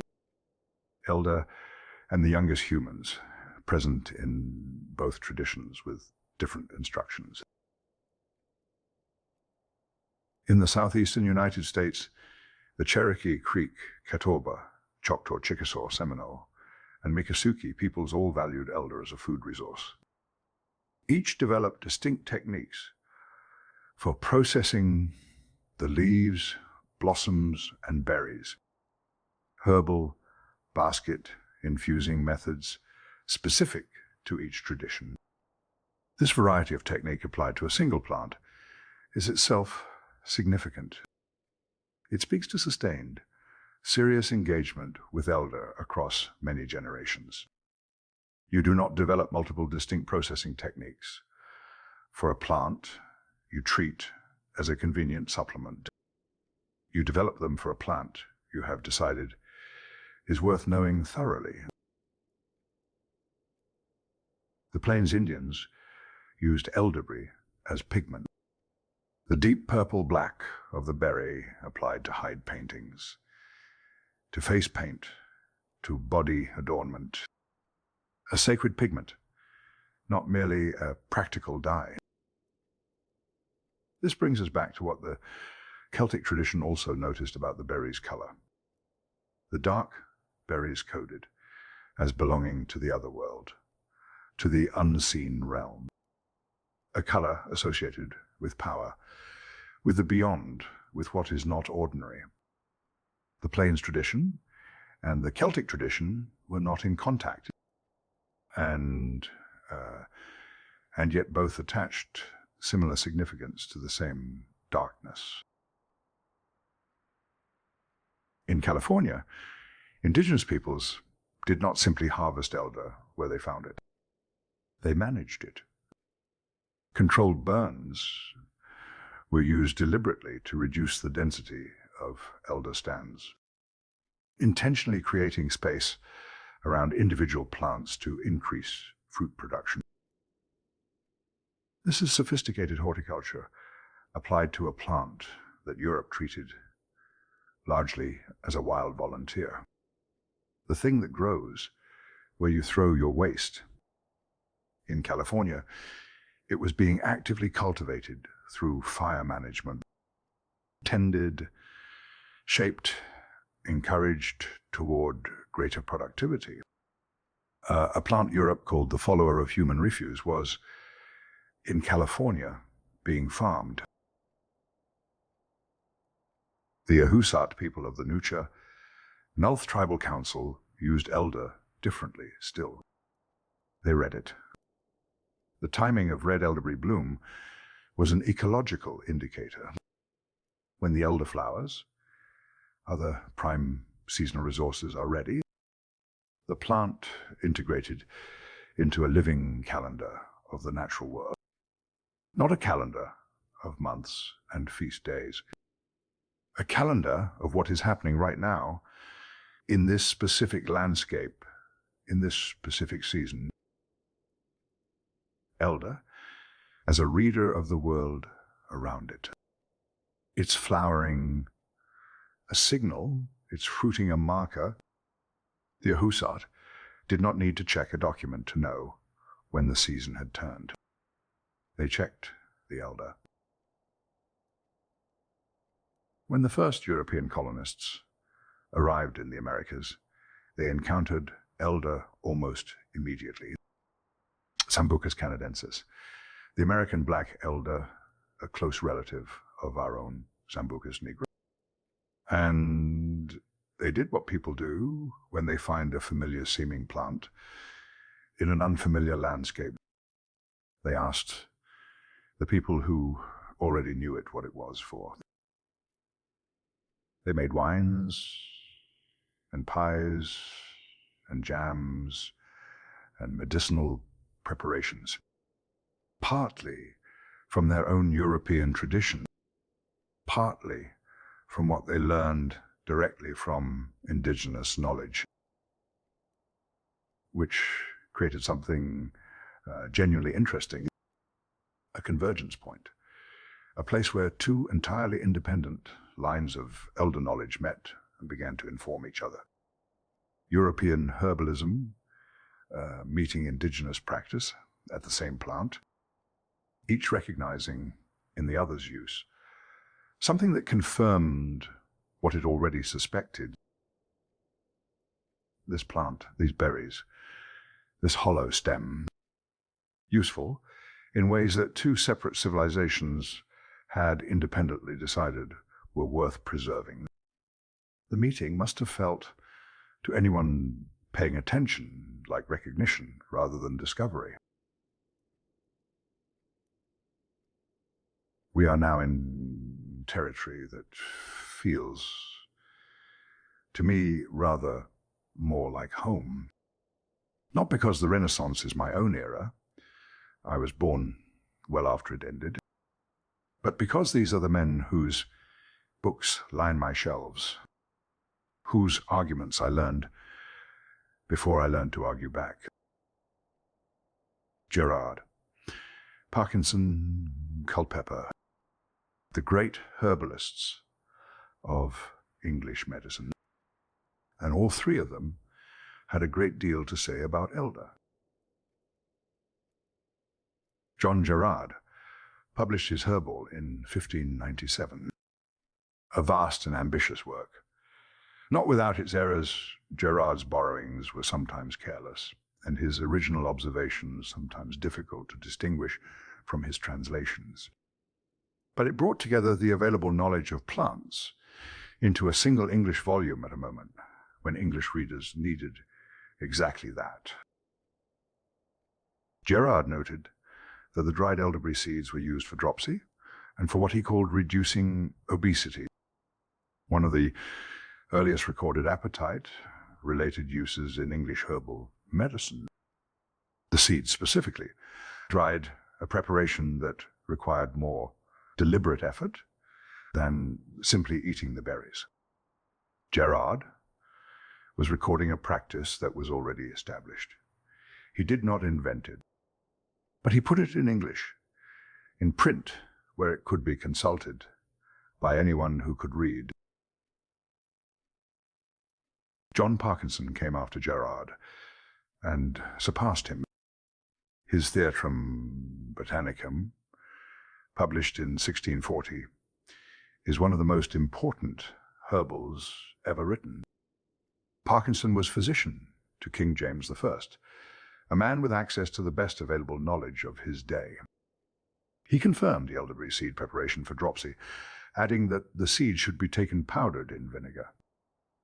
Specific, particular, the kind of instruction that suggests he had seen the preparation used, not merely read about it. Culpeper himself judged Parkinson's work 100 times better than Gerard's, which is a remark worth attending to, since Culpeper was not a man who praised competitors lightly. He was, in most respects, constitutionally opposed to the medical establishment of which Parkinson was a distinguished member. That he credited Parkinson so directly suggests genuine respect, and it suggests that elder, on which Parkinson wrote thoroughly, was something of a test case. If you could account for elder, well, you could account for complexity well. Nicholas Culpeper, I should declare, before proceeding, that I hold Culpeper with somewhat mixed feelings. He was a man of considerable ability and almost unlimited confidence. He was also occasionally imprecise in ways that tested the charitable reader.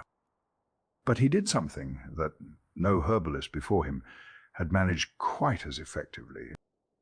He made the knowledge available. His English physician, published in 1652, sold for 3 pence, the same price as a pound of almonds. This was a deliberate act. Culpeper believed that medical knowledge was being withheld from ordinary people by physicians who kept their prescriptions in Latin and their fees beyond ordinary reach. He wrote in English, on purpose, at a price ordinary people could pay. It was, by any measure, a radical act of medical populism. More than 90% of his botanical entries derived from Parkinson's Theatrum Botanicum. He absorbed Parkinson and then distributed what he had absorbed as widely as he possibly could. Parkinson reached the learned physician. Culpeper reached everyone else. On elder specifically, Culpeper opened with a remark I have always found both accurate and charming. He wrote that it was needless to describe the plant, since every boy that plays with a pop gun will not mistake another tree for the elder. Which is true, and which tells you something about how ordinary elder was to the 17th century English child. Not a botanical curiosity, not a medicinal speciality. The tree you made your pop gun from. The tree every child knew before they knew its name. Culpeper assigned elder to the governance of Venus. In his astrological system, each planet governed certain plants, and through them, certain conditions of the body. Venus, cooling, moist, feminine. Elder's properties, the cooling flower preparations, the anti-inflammatory applications, the softening ointments, fitted the Venusian category well enough for Culpeper's purposes. I do not use astrological frameworks in my own practice, But I will say this for them. They provided a coherent organizing system at a time when no better one was available. They told the practitioner how to think about a plant's character. Hot or cold, moist or dry, expanding or contracting.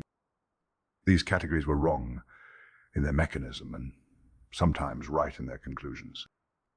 Elder as a cooling, moist plant applied to hot, inflamed conditions is a description that is not without practical accuracy.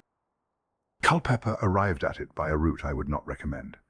He was not, for that reason, entirely wrong.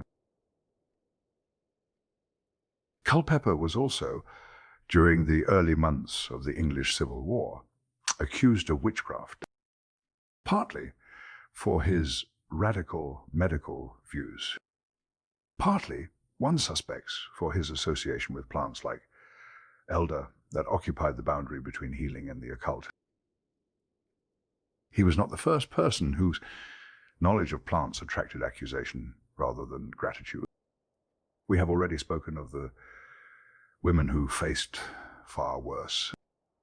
Culpeper, being a man of some social standing, survived the accusation. The witchcraft charge did not stick. He died the following year, at 38, of tuberculosis, a disease elder had been recommended against, with varying confidence since Blockwitz. Now, the wine trade.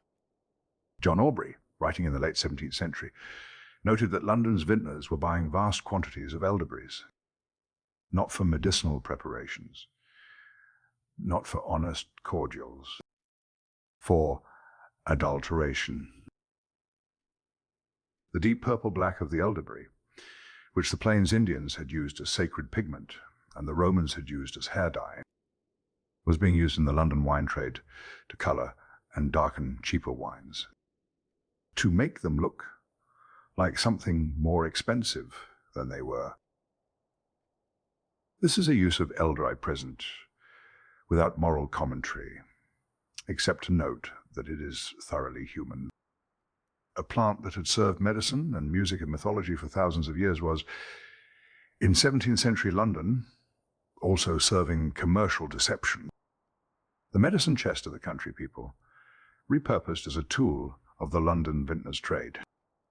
Elder, as I have said repeatedly, has never been confined to one kind of use. I will end this section with the elderflower cordial, because before the apothecaries codified it, before the herbalists argued about it, people were simply drinking it. Elderflower cordials and syrups were being enjoyed in England, at least since the Tudor period. The 16th century, before Gerard, before Parkinson, before Culpeper, not as medicine, as pleasure, the flower heads, steeped in water with sugar and lemon. A drink for warm evenings, a taste of early summer. The medicinal tradition and the pleasurable tradition running alongside each other for centuries. Both drawing from the same flower, both finding it worth having. Which is perhaps the most honest summary of elder I can offer at this point in our evening. Worth having, in ways that have multiplied and accumulated across time and culture and purpose. Worth having before anyone told you why. We have arrived, now, in something closer to my own working lifetime. The period in which the traditions we have traced began to formalize themselves, to be written down not just in herbals, but in pharmacopoeias, in medical texts, in household manuals, for the educated middle classes. Elder did not diminish in this transition. If anything, it acquired new audiences. Let us begin with the wine. Elderberry wine, taken hot at night, was formerly recommended by physicians of the 18th and 19th centuries for the early stages of severe catarrh, chill, and influenza. Hot at night before sleep, promoting perspiration, helping the body do what it was already attempting to do in fever. This is the diaphoretic use we have seen in the Menominee tradition in the European folk record, now dressed in the language of formal medical recommendation.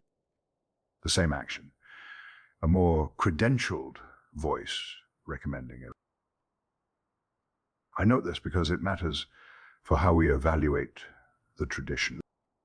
When the same use appears in indigenous American practice, in European folk medicine, and in formal 18th century medical recommendation, we are looking at a convergence that deserves serious attention.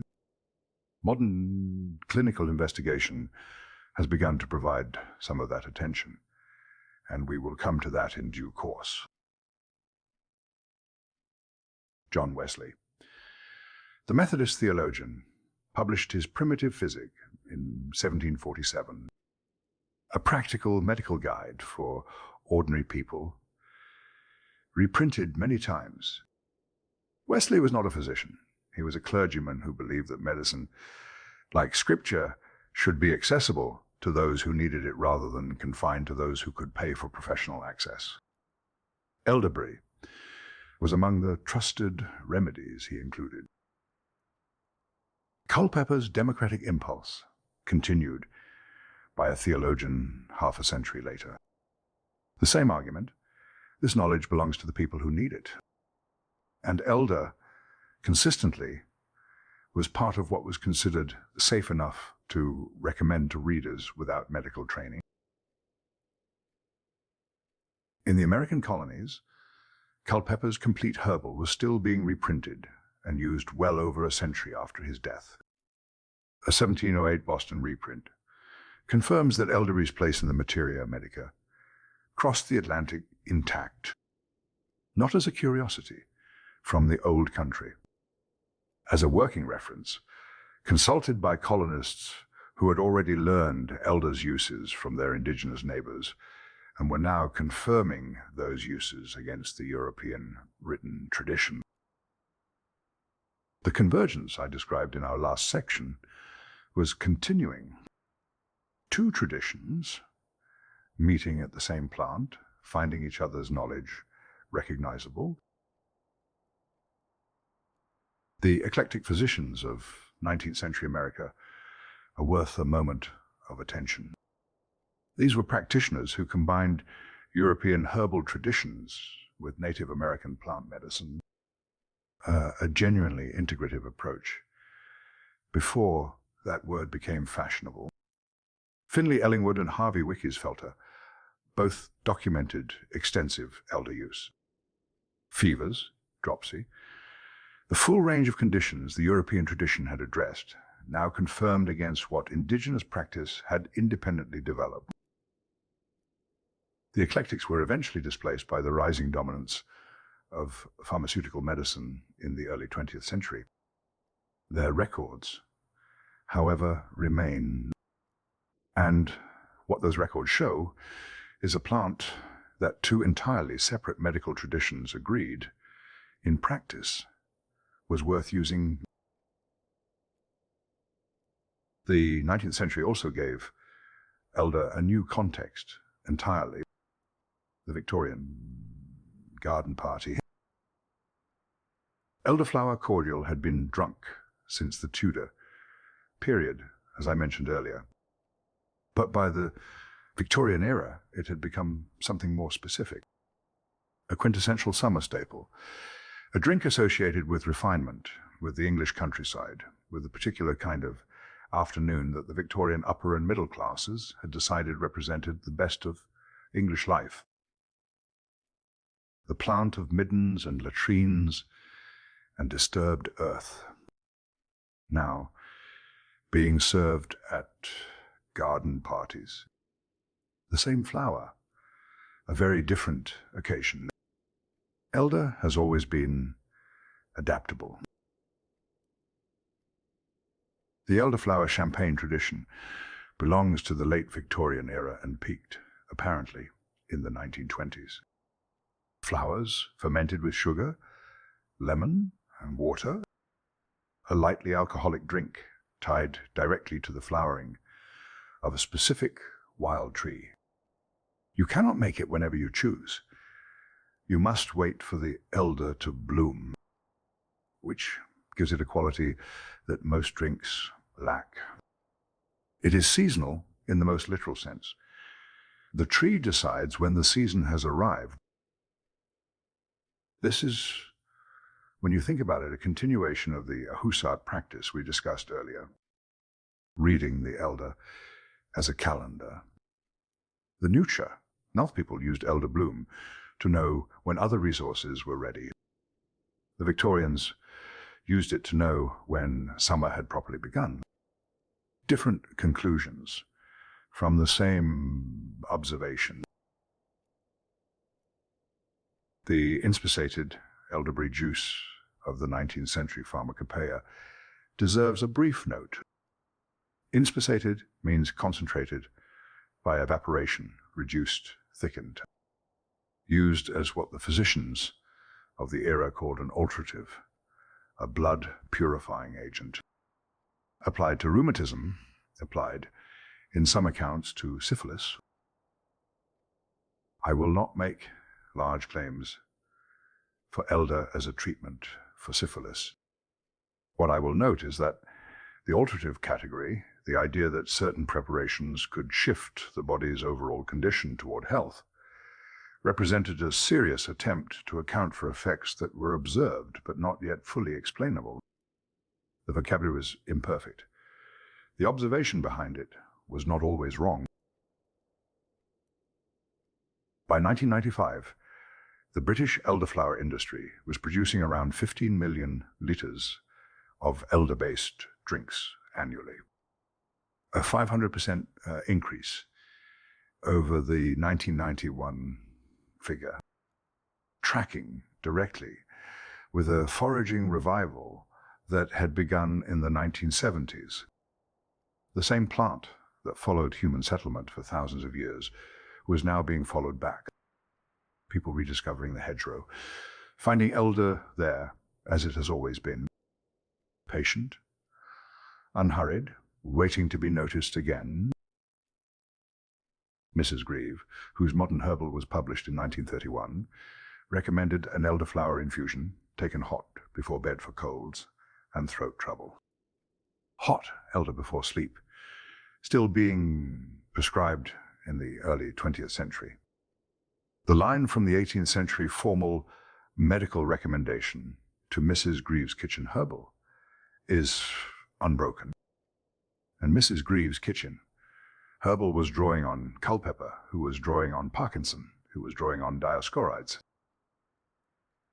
A chain of recommendation across nearly 2,500 years, arriving at the same cup of hot elderflower tea, taken at night, before sleep, for warmth, for comfort, for whatever it is that elder does in the body of a person who is cold and unwell, whatever that is.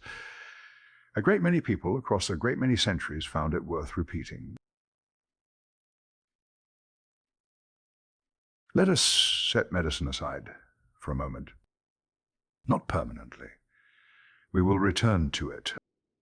But I want to spend some time in the kitchen rather than the dispensary, because elder's food history is as long as its medical history and considerably more pleasurable to recount. The elderflower cordial, in all likelihood, the pale, faintly golden drink, the scent of early summer in a glass. The first commercial bottle was produced only in the 1980s, created and marketed by Lord John Manners at Belvoir Fruit Farm in Nottinghamshire. The 1980s, for a drink whose recipe can be traced to Roman times. 2,000 years of domestic preparation and commercial production began within a living memory. The flavor profile you encounter in a modern bottle is essentially the same flavor that someone in ancient Rome would have recognized. The flower, the sweetness, the faint musky depth underneath. Steeped in water, preserved with sugar, perhaps sharpened with citrus. 2,000 years have not improved it substantially. They have only made it easier to buy. In Sweden, the modern cordial revival began in the late 1970s. City dwellers, returning to the wild flowers of the hedgerow and the forest edge, making a non-alcoholic cordial from gathered blooms, a spontaneous folk revival, preceding the global elder boom by decades. Not driven by nostalgia for a specific tradition. Exactly. Driven by the flowers themselves. The same thing that always happens with elder. Someone notices it, stops walking past, discovers or rediscovers that it repays attention. Now, the liquor, Saint-Germain, is a French elderflower liquor that has become, in recent decades, one of the most recognizable elder products in the world. The makers claim that each bottle contains approximately 1,000 individual elderflower blossoms. Consider that for a moment. 1,000 flower clusters, each one gathered by hand within the brief annual window of elders flowering. The golden color of the spirit comes from the pollen, not from additives, not from coloring, from pollen carried into the liquid by the flowers themselves. And because the harvest window is short and varies each year, because elder decides when to bloom and does not negotiate, each batch is botanically unique. The drink in the bottle is a record of a particular spring, of particular weather, particular flowers, particular bees and flies, arriving at particular times. A vintage, in the truest sense of the word. In Denmark, archaeological evidence suggests that elder was deliberately cultivated during Viking times, which places deliberate horticultural care of the tree within the same cultural moment as Hildemore worship. The elder mother and the cultivated elder grove. The spirit venerated and the plant tended. These were not separate practices. You cultivated the tree. You asked permission before you took from it. Both things were true. Simultaneously, the sacred and the horticultural wound together in the same act of care. Germany has the largest commercial production of elderberries in the world. Austria follows closely. In 2015, across 583 hectares of cultivated elder, Germany produced 1,759 metric tons of berries. The continent's very old attachment to this plant has become an agricultural industry. The sacred tree of the Viking Age, grown in managed orchards and harvested by machinery. I do not present this as a loss. Exactly. Elder is resilient enough to accommodate many kinds of relationship. It has always been what the people around it needed it to be. Let me tell you about some of the foods themselves. Elderflower fritters are one of the oldest and most charming seasonal foods in the English tradition. A flower cluster, dipped in batter, fried briefly in hot fat. Eaten warm, dusted perhaps, with sugar. A food that exists only for the 3 weeks of elders' flowering. After that, the flowers are gone, and the fritters are a memory until next year. This is, I think, part of their appeal. A food that cannot be made whenever you want. It teaches you to pay attention to when it can. The elder, again, setting the calendar. In Germany and across Scandinavia, Flydebeersup, elderberry, soup. One of the few preparations in which the berry appears as a hot dish rather than a drink or a syrup.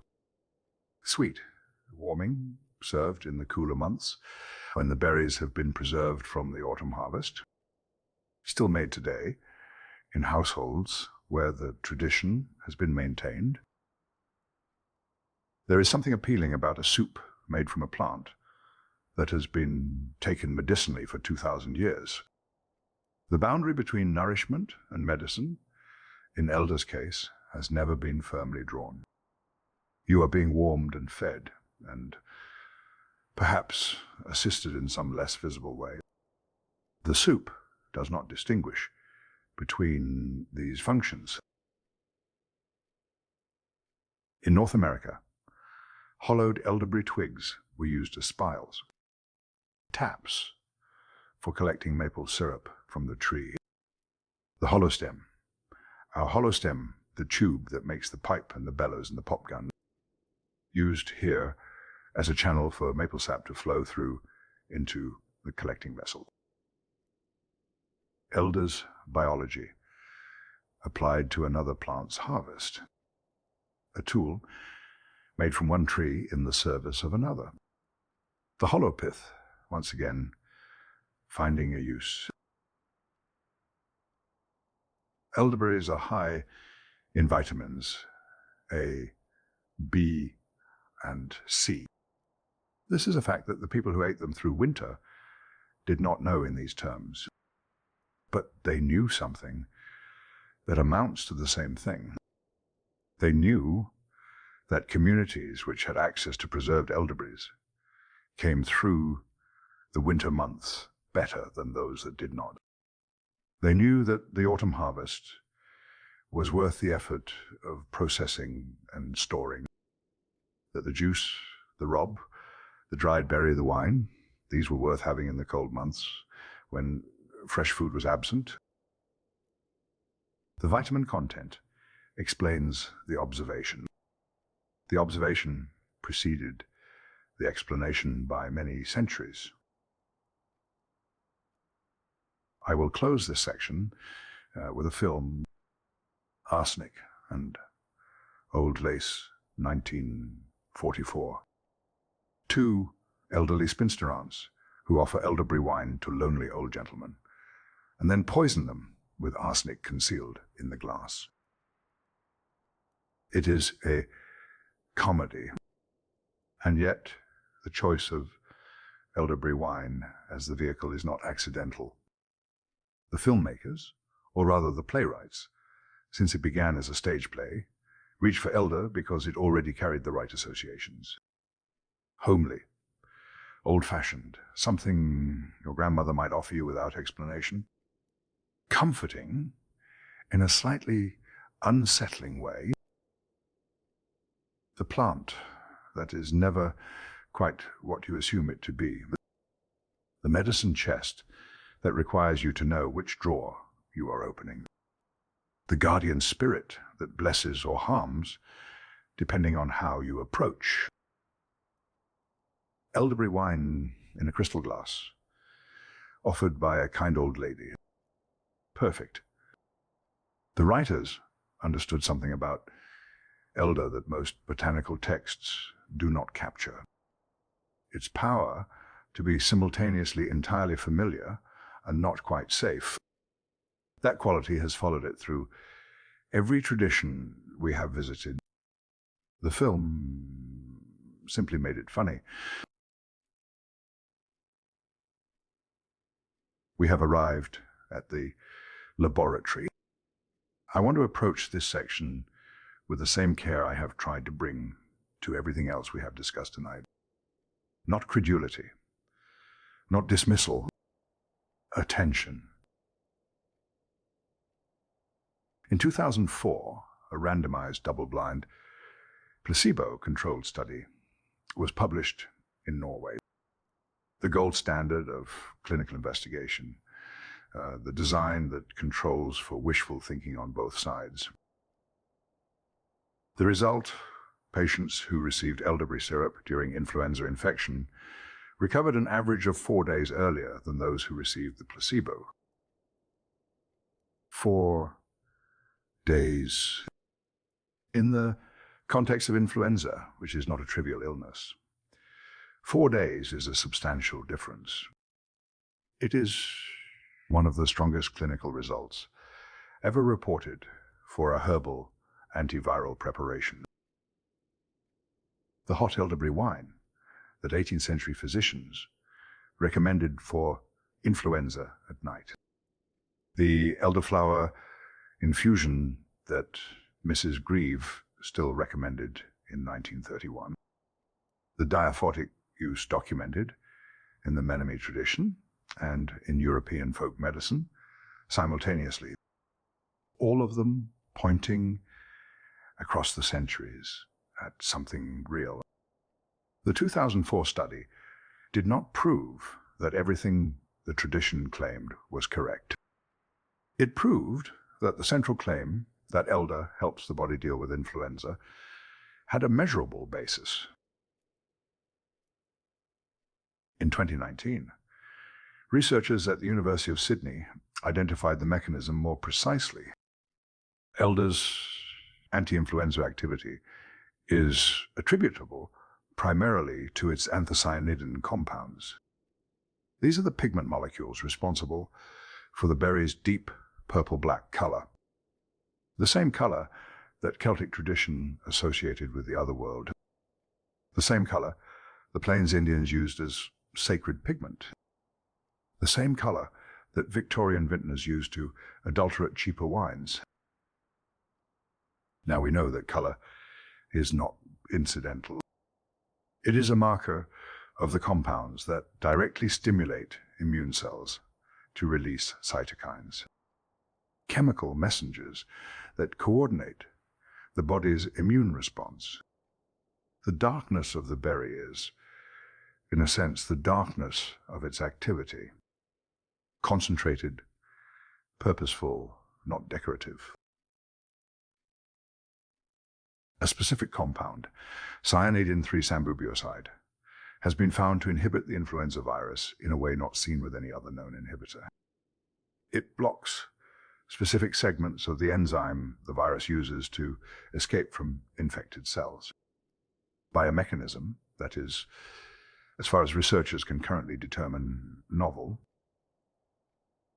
This is worth pausing on, not because it means elder should replace pharmaceutical antivirals, but because it means elder is doing something that nothing else does in quite the same way. A plant used against fever, an infection for at least 2,000 years, contains a compound that operates by a previously unknown pathway. The tradition knew it worked. Science is now beginning to understand how. A 2021 systematic review examined 5 randomized trials of elderberry. Its conclusion: elder may reduce the duration of influenza and may be associated with a lower risk of complications than oseltamivir. Oseltamivir is Tamiflu, the standard pharmaceutical antiviral for influenza. I will not overstate this. The review used careful language, may associated with. The evidence is promising, not conclusive. But the comparison itself, elder alongside Tamiflu, in a serious clinical review would have been unimaginable in Culpeper's era. Culpeper was accused of witchcraft for recommending plants to ordinary people.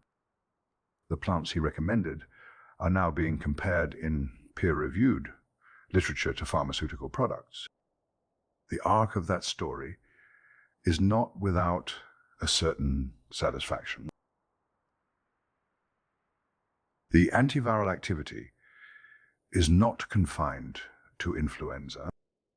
Laboratory studies have found elder effective against rhinoviruses, the common cold family, and against herpes simplex, and against certain coronaviruses, and against HIV in laboratory conditions. I want to be precise about laboratory conditions.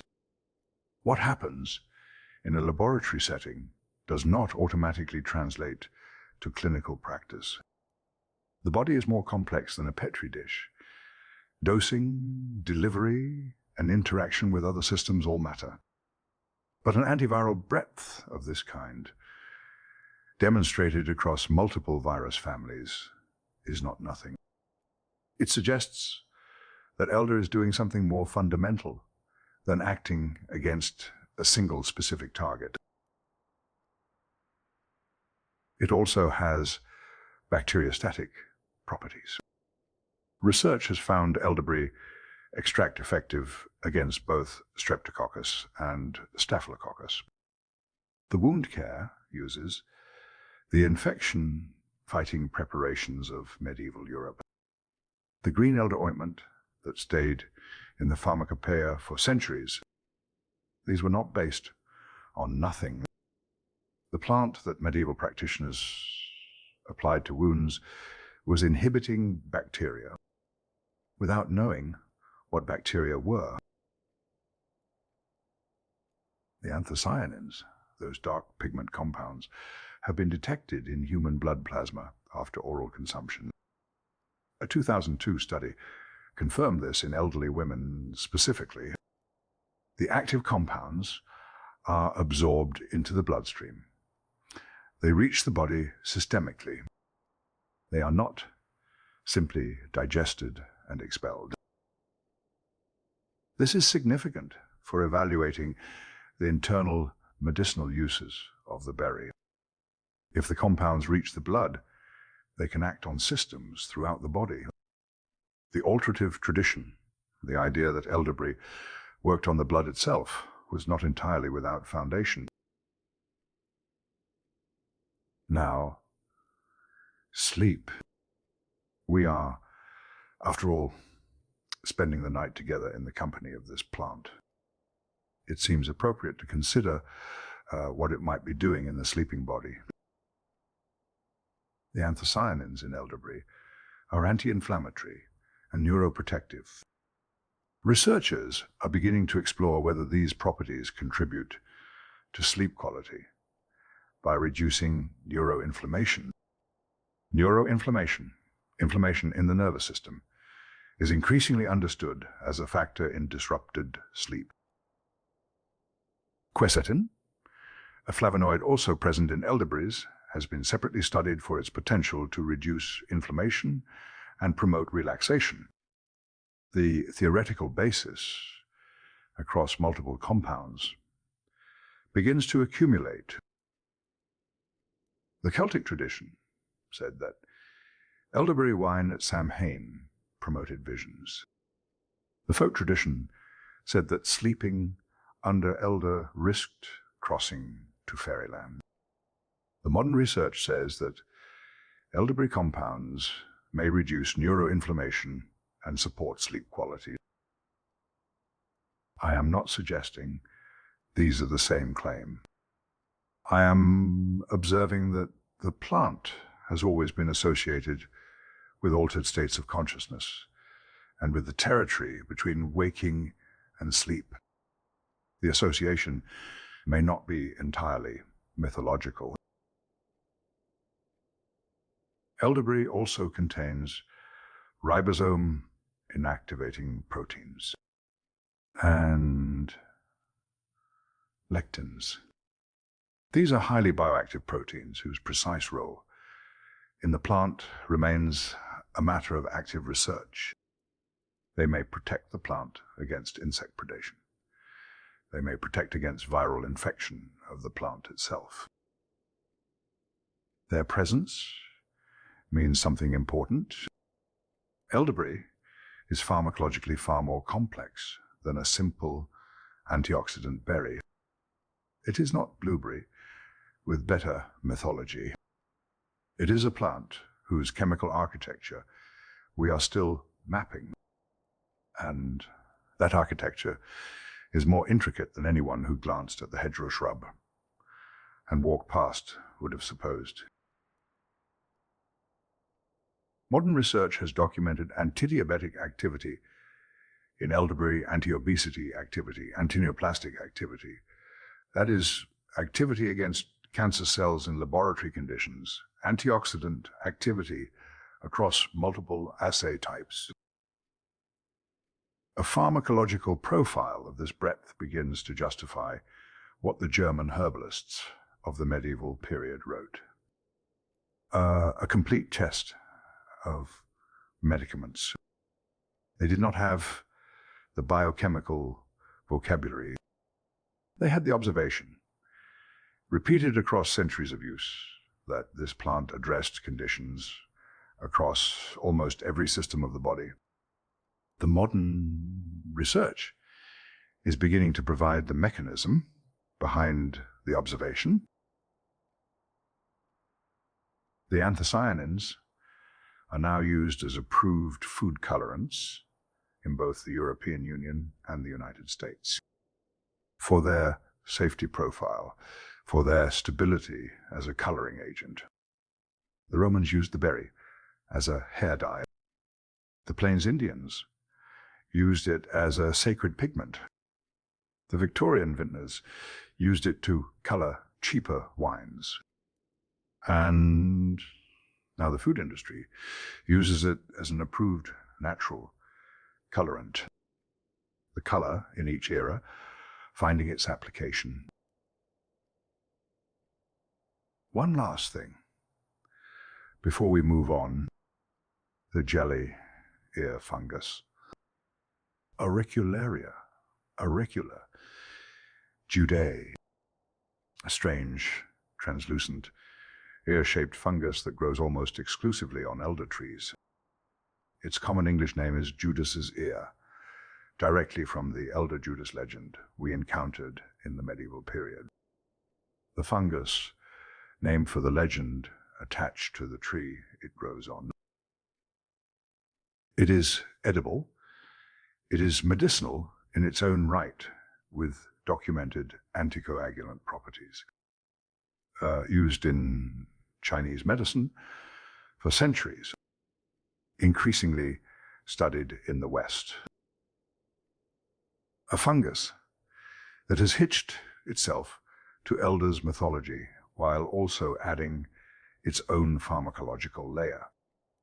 One more unexpected thing growing from the same grey bark. One more reason to stop and look at what you thought you already knew. I want to spend some time now in the territory that makes elder genuinely unusual. Not unusual among medicinal plants, unusual among plants of any kind. Because what we have been tracing all evening is a plant that holds contradictions without resolving them. And I think it is worth naming those contradictions directly before we close. Shakespeare called it the stinking elder. In Cymbeline, elder appears as a symbol of grief. Not as medicine, not as a musical instrument, not as the summer drink of garden parties, as stink and sorrow. Set that alongside the modern elderflower cordial industry, the pale golden bottle, the associations of gentle summer afternoons and English countryside. the same plant. The same flowers that Shakespeare found worth naming as stinking. Not because either Shakespeare or the cordial industry is wrong, because elder contains both of those things and refuses to be only one of them. The soporific smell. 19th century naturalists described it as an unpleasant soporific smell. The folk belief that sleeping under a flowering elder was dangerous. Headaches at best, something worse, in the most alarmed accounts. We have already seen how the elder mother tradition transformed this into a mythological crossing. The scent pulling the sleeper toward fairyland. Modern sleep research is beginning to suggest that elderberry compounds may support sleep quality through anti-inflammatory mechanisms. The plant simultaneously feared for making you sleep too deeply, and now investigated for helping you sleep better. The same quality, two opposite interpretations. Elder in the middle, unchanged. Consider the dye record for a moment. The berries produce deep black or purple. The stems produce orange or yellow. The leaves produce green. A single plant, three entirely different dye colors from three different parts. A complete natural dye kit available at the hedgerow's edge. The plant that we have followed through medicine and music and mythology was also all along a portable color workshop. Another drawer in the chest. One more thing you would not have anticipated. Now I must tell you about the chemistry, because honesty requires it. A 19th century chemist named De Sanctis claimed to have isolated conine from elder branches and leaves. Conine, the alkaloid that killed Socrates, the poison of hemlock. The claim was later disputed. I do not present it as settled fact, but I present it because the association it raises is worth sitting with. A plant long recommended for children's conditions. The Mohegan giving elderflower tea to infants with colic. The medieval cradle prohibition that may have protected the youngest lives. And then, a claimed connection to the compound that ended the life of the most famous philosopher in Western history. The claim may be wrong, but the chemistry of elder is genuinely complex. The fresh roots of the American elder have been documented as extremely poisonous in children, producing symptoms similar to hemlock poisoning, fatal in some recorded cases. The roots, while the cooked berries of the same genus are sold as safe food products, while the flowers are steeped for cordials given to children. This is not a contradiction that can be smoothed over with reassurance. Elder is a plant that requires you to know which part, in which preparation, at which dose. The medicine chest has many drawers, as I have said. Some of those drawers should only be opened by someone who knows what is inside. And yet, the folk tradition held both of these truths simultaneously. The danger and the remedy. The crossing to fairyland, and the hot elderberry wine for influenza. The prohibition on the cradle and the elderflower tea for the colicky infant. People approached elder with reverence rather than resolving the contradiction. That reverence was not ignorance, It was accuracy. You cannot resolve elders' contradictions because they are genuinely present. The tradition knew this and responded with appropriate care. Ask permission.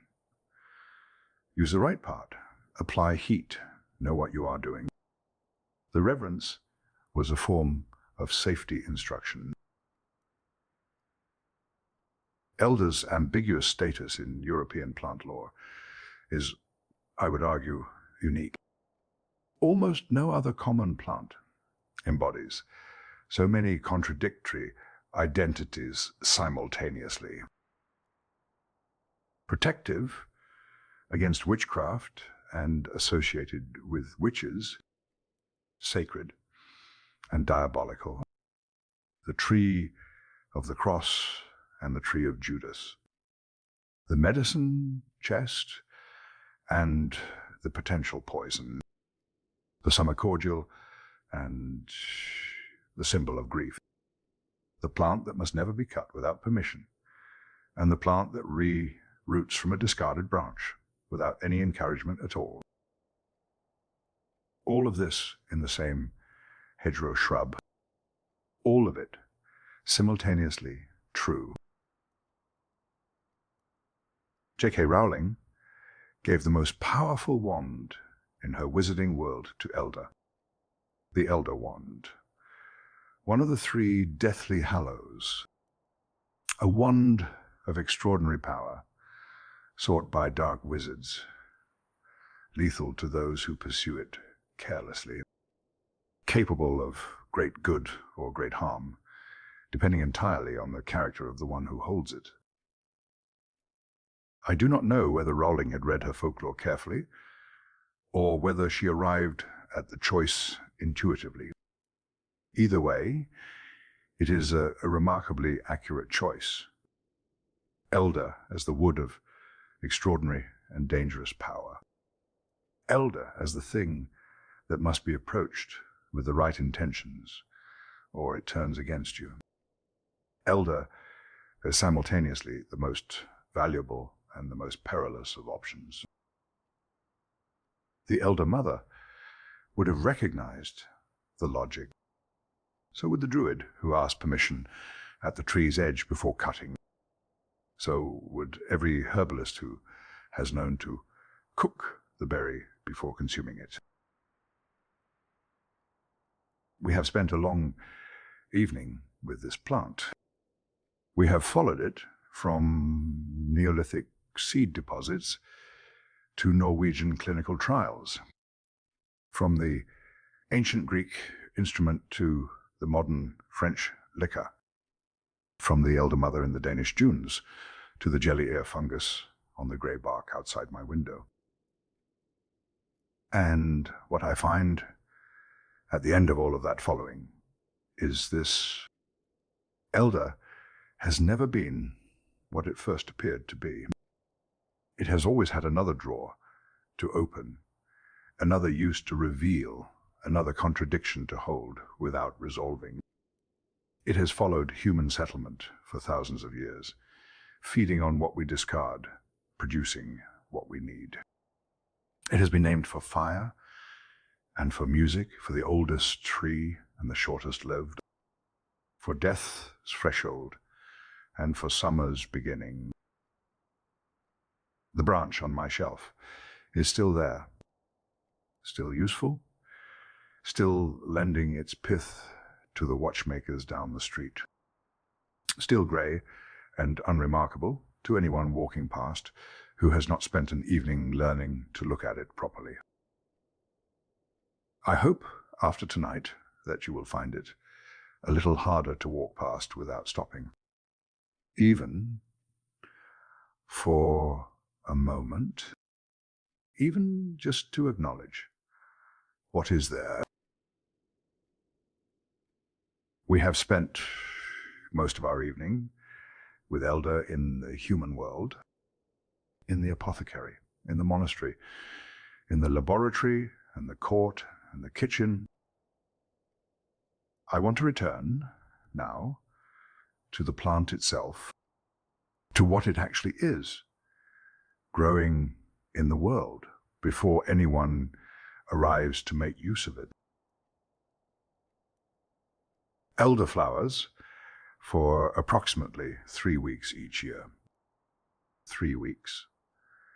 In June, when conditions are right, the Saint Germain liquor, with its 1,000 flower clusters per bottle, the artisan cordials, the elderflower champagne, the fritters, all of them produced from that single narrow window.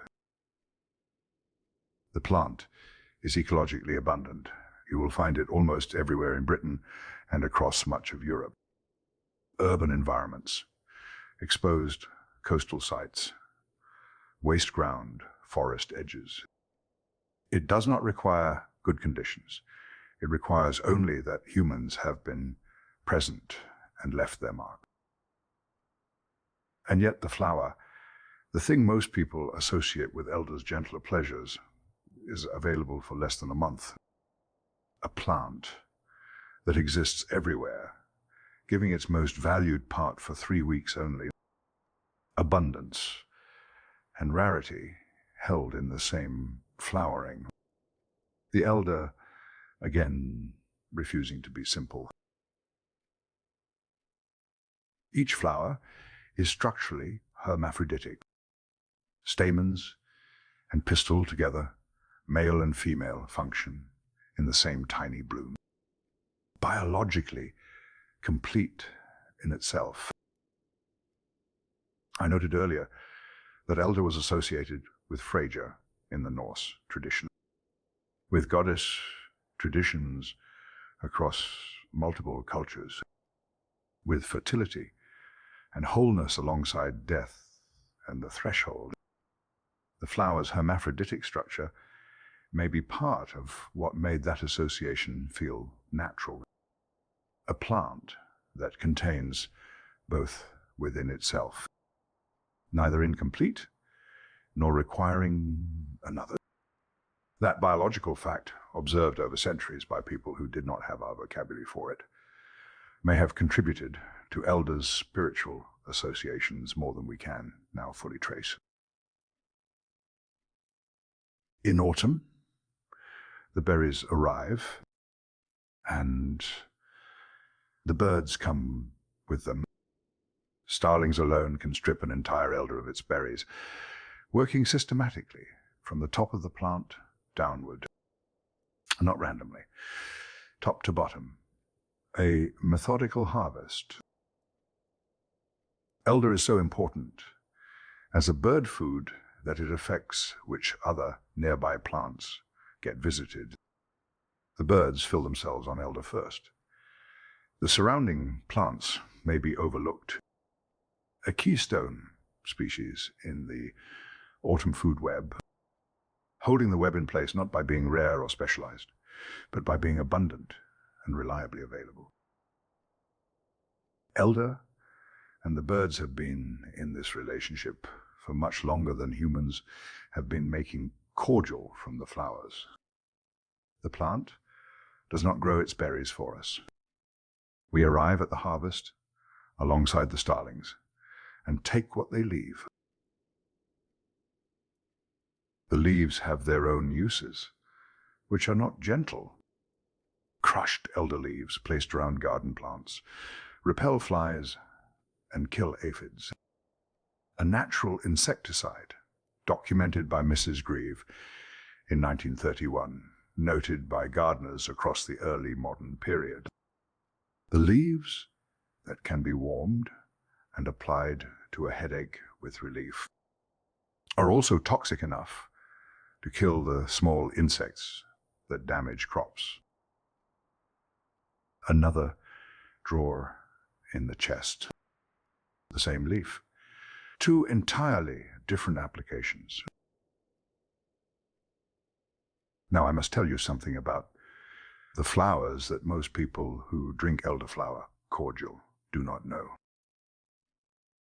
The concentration of cyanogenic glycosides. The compounds I warned you about in the raw berries early in our evening is actually higher in elderflower preparations than in elderberry ones. The flowers, associated with delicacy, with summer, with the gentle drink at the garden party, pharmacologically more potent in this specific respect than the berries that carry most of the plant's toxic reputation.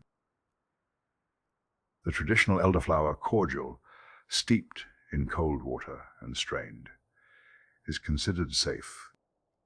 The heat extraction processes used commercially render it safer still. I am not suggesting the cordial is dangerous. I am suggesting that the plant, once again, has arranged its chemistry in ways that confound our assumptions. The innocent-seeming flower, the alarming-seeming dark berry, and the chemistry, when measured, does not fall where the appearance suggested. Let me tell you about two other medical traditions I have not yet fully addressed. In Chinese medicine, elder is known as Mao Gu Shao, classified as warm, and bitter, useful for dispelling blood stasis, applied specifically to liver conditions. This is an entirely different pharmacological framing from the respiratory and immune applications dominant in European practice.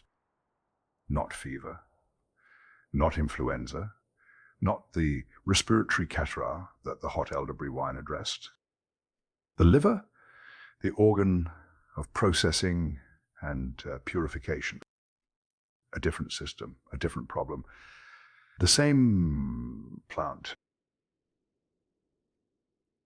In Ayurvedic medicine, the berries are classified as diuretic and aperient. The bark as a hydragogue, meaning it moves fluid through the body and is cathartic and anti-epileptic. Three ancient medical systems, Greek, Chinese, Ayurvedic, all identifying pharmacologically active properties in elder, all arriving at different primary applications based on their own frameworks and observations, all pointing from different angles at the same complex chemistry. Modern chemistry is only now beginning to characterize what those three traditions independently had noticed. The plant taught the lesson to anyone who looked carefully enough. The vocabulary they used to record it varied. The observation was consistent. And then there is the matter of where elder grows. I described this early in our evening, but I want to return to it now at the end, because it seems to me to be the most quietly perfect thing about this plant. Elder thrives on nitrogen. It grows most abundantly at the sites of death, decay, and waste. Latrines, middens, slaughterhouses, graveyards. A plant that heals, growing most vigorously on what decomposes. The folklore did not need to invent this as a metaphor. The metaphor was already present in the biology. The plant that stands at the threshold between the living and the dead literally, biologically feeds on what the dead become. The elder mother watching over the household, rooted in the household's waste. The gateway to the other world, growing where this world's endings accumulate. The medicine that heals, drawing its vitality from what has ceased to live. None of this requires mysticism to appreciate. It requires only the willingness to look at what is actually there, and to find that what is actually there is more interesting than the casual glance suggested. The elderberry has discovered a molecular key in its anthocyanin compounds that pharmaceutical chemistry has not yet replicated. A binding site on the influenza virus that no other known compound addresses in the same way. A hedgerow shrub growing on graveyards and middens, short-lived and overlooked, holding a biochemical solution that $2 billion of pharmaceutical research has not independently arrived at. It has been there in the hedgerow for as long as humans have been building hedgerows, and longer, patient, unhurried, available to anyone who stopped walking past long enough to look. We are near the end of our evening. The fire has burned lower. The room is quieter than it was. I want to use what remains of our time together, not to add more facts, exactly, but to look at what we have gathered and consider what it means. Martin Blockwitz wrote the first book, dedicated entirely to a single medicinal plant, the Anatomia Sambuci, the anatomy of elder. He died at 27 years old, 2 years before it was published. He never held the finished book. His only monument is the tree, which is, I think, an adequate monument. The tree, he described in such careful detail, continues to grow at every hedgerow's edge. It does not require his name on it to persist. It was there before him, and it will be there long after the last copy of his book has turned to dust.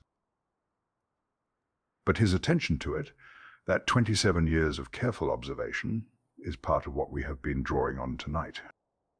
His work passed into Culpeper's awareness, and from there into the broader record. A young man who did not live to see summer became part of the long chain of people who noticed elder. The chain holds his observation still. In California, there is a beetle, the Valley elderberry longhorn beetle, Desmoceras californicus dimorphus. It is listed as a threatened species, not because it is hunted, not because of pollution primarily, because it is so entirely dependent on red and blue elderberry that the loss of the plant would be the loss of the beetle. Most people have never heard its name. It has no common name that most people would recognize. It exists in this specific landscape because elder exists. Elder is not merely a keystone species for birds and humans. It is the entire world for an insect most of us will never see. I find this a useful corrective to the human-centered history we have been tracing. Elder did not grow its hollow stems for our flutes. It did not develop its anthocyanins for our immune systems. It has its own obligations, its own dependencies, its own creatures relying on it for reasons that have nothing to do with medicine or music or mythology. We arrived at the relationship. The relationship was already complex without us. The name elder has at least 18 documented alternative common names in English alone. 18 names for the same plant across the regional dialects and traditions of a single island. Each name a record of a different relationship, a different emphasis, a different use, a linguistic abundance that reflects how completely embedded elder was in the daily life of people who lived close enough to the hedgerow to have an opinion about it. We have lost most of those names from active use. We have kept the plant. The Druids placed the 13th moon, the month of Ruse, the month of Elder, at the darkest time of the year, the 25th of November to the 23rd of December, the threshold of the winter solstice, the longest night. Elder, at the darkest moment, not as consolation, not as false cheer, as what has always been at the threshold, honest about what the threshold is. The White Lady in the long dark, before the light turns. Archaeologists can use elder pollen in ancient sediment as a proxy marker for human settlement, even without other artifacts, even without tools or bones or pottery. If the elder pollen is there, people were probably there. The plant as evidence, the plant as witness, a record of human presence written in botanical terms rather than human ones. Everywhere we went, Elder came with us, or we went where Elder was and stayed. The direction of the following is, after all this time, still not entirely clear. The flowers smell unappetizing when first picked. The hedgerow perfume and the cup of cordial are almost chemically different experiences, as if the plant conceals its pleasures from those who do not take the trouble to transform it. I have always thought this one of the most accurate descriptions of elder I have encountered. It does not offer itself immediately. It requires something from you first. Attention, effort, the willingness to do something with what you have gathered rather than simply consuming it as found. The ask permission tradition. The ritual circuit of the tree, the heat applied to the berry before it becomes medicine. All of these are, in different vocabularies, the same instruction. Do not simply take, engage first, transform what you have received. The plant rewards the transformation. It does not reward the shortcut. People who believed elderwood was cursed still boiled its berries into syrup. People who feared the elder mother still gathered the flowers in June. Theological consistency and folk pharmacology operated on different levels. The belief that the wood was dangerous did not override the knowledge that the berry helped. This is not hypocrisy. This is how practical knowledge actually works. You use what helps. You maintain your caution alongside the use. You do not resolve the contradiction because the contradiction is genuinely present. The plant is both things. You are both things. You proceed anyway. Carefully. And then the science, which I want to end on, because it brings us back to something concrete. The influenza virus attacks the body by binding its hemagglutinin spikes to the surface of human cells. These spikes are how the virus attaches, how it enters, how it begins the process of replication that makes you ill. Elderberry's anthocyanins bind to those spikes. They coat them, they block them. The virus cannot attach to the cell surface because the elderberry compound is already there. The plant essentially corks the bottle before the virus can pour itself in. This is what the hot elderberry wine was doing in the 18th century. When the physician recommended it for influenza, this is what the Menominee preparation was doing when it reduced fever. This is what the folk tradition was pointing toward in its own vocabulary across every culture that noted elder helped with illness. They did not know about hemagglutinin spikes. They did not have the word anthocyanin. They knew that people who drank elder when they were ill did better than people who did not. They recorded that observation. They passed it forward, and 2,000 years later, the mechanism arrived to explain the observation. The observation was, it was right when Hippocrates made it. It was right when the Menominee made it independently. It was right when Mrs. Grieve recommended the hot elderflower infusion before bed in 1931. It has always been right. The explanation simply took a while to arrive. In Sweden, in the late 1970s, city dwellers began making elderflower cordial again. No organized campaign, no book that told them to. Just people walking past flowering hedges and remembering something. Not remembering a specific recipe. Not remembering the history we have traced tonight. Remembering, in some less definable sense, that this was worth stopping for. That this was something that the flowers, gathered and steeped and transformed, produced something their grandparents would have recognized.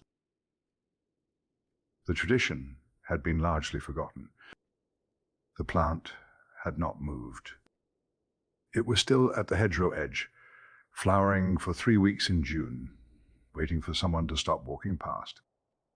And eventually, spontaneously, someone did, as they always have, as I expect. They always will. There is one more thing I want to tell you about the name Hildemore. We have been translating it all evening as Elder Mother, the guardian spirit of the elder tree, the feminine presence in the bark and branch. But the Danish word hild does not straightforwardly mean elder. The more plausible translation of Hildemore is hidden mother,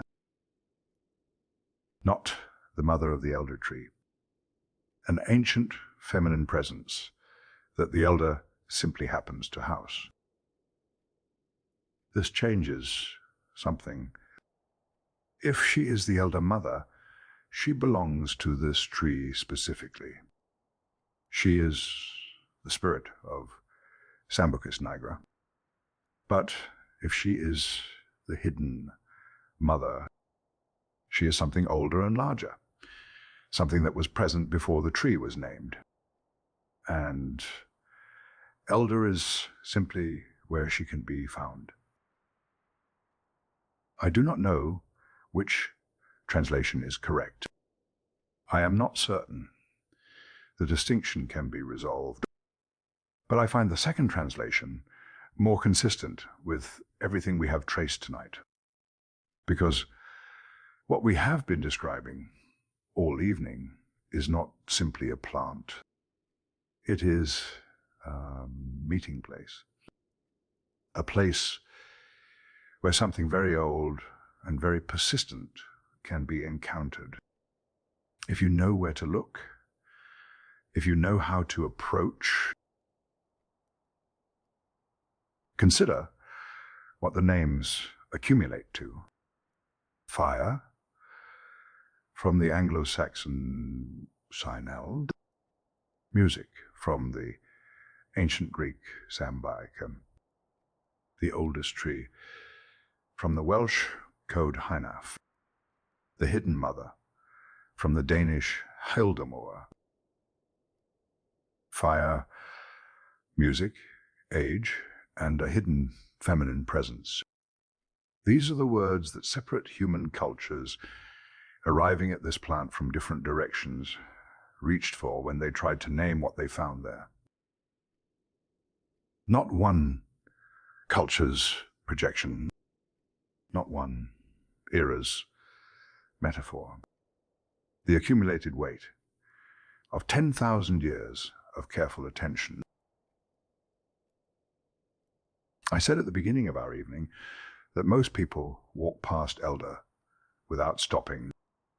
I want to end by acknowledging what it means that you did not. Not you specifically, though I am glad of your company and grateful for it.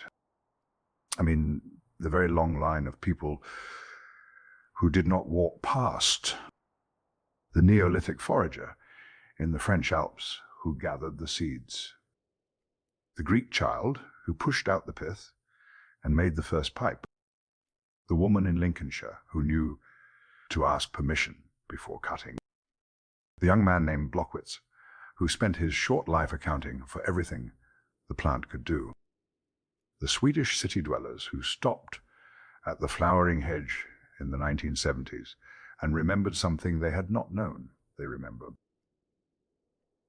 Every one of them at the hedgerow edge, stopping, looking at the grey bark and the flat white flowers and the berries darkening toward black, finding, in that looking, something worth the attention. The elderflower, cordial on supermarket shelves, carries no particular weight when you look at the bottle. It looks like any other drink, pleasant, seasonal, modestly priced, but the flavor in that bottle is the end point of a 5,000-year journey, from Neolithic alpine foraging to the supermarket shelf, from Copper Age communities on the Black Sea coast to a garden party in Surrey, from the hollow-stemmed pipes of ancient Greece to the golden liquor in a cocktail glass in a modern city bar. The journey is in the taste, whether or not anyone drinking it knows it. No other common European plant has been independently adopted by so many distinct traditions on so many separate continents. Greek medicine, Roman medicine, Ayurvedic medicine, Chinese medicine, Celtic tradition, Norse tradition, Germanic folk practice, Islamic Golden Age pharmacy, Native American ethnobotany, and the long, patient, unrecorded knowledge of the women who kept the tradition alive when no one was writing it down. All of them arriving at the same hedgerow, all of them finding it worth stopping for. In the folk imagination of at least 10 European cultures, elder is never simply a plant. It is always a being, or a threshold, or a medicine chest, or a spirit in grey bark. Always something that required more than the casual glance. And I think that instinct was correct. Not because there is necessarily a spirit in the bark, but because the plant itself, when you look at it properly, is genuinely extraordinary. The hollow pith, the hermaphrodite flower, the anthocyanins that cork the influenza bottle, the 3 weeks of flowering, the deep black berry, the wood that is paradoxically hard despite the soft interior, the plant that lives on graves and produces medicine, the plant that follows us and feeds on our endings. You do not need mythology to find that extraordinary, though the mythology, as we have seen, was not wrong to try to account for it. The flowers smell wild, and a little wrong when you first hold them. Something not entirely comfortable, something that belongs to the hedgerow rather than the table. And then you steep them. You add the sugar and the lemon and the thyme. And what comes through is something else entirely. Something that smells of early summer and warm evenings and the particular quality of light in late June when the days are long and the year has not yet begun to turn. Everything you have ever wanted summer to taste like, hidden inside something that smelled. At first of something wild, requiring only the transformation, only the willingness to work with what you found. That is elder. That has always been elder. The hidden mother in the grey bark. The fire and the music and the oldest tree. The medicine chest at the field's edge, waiting for someone who knows which drawer to open. Sleep. Well, I will be here when you wake.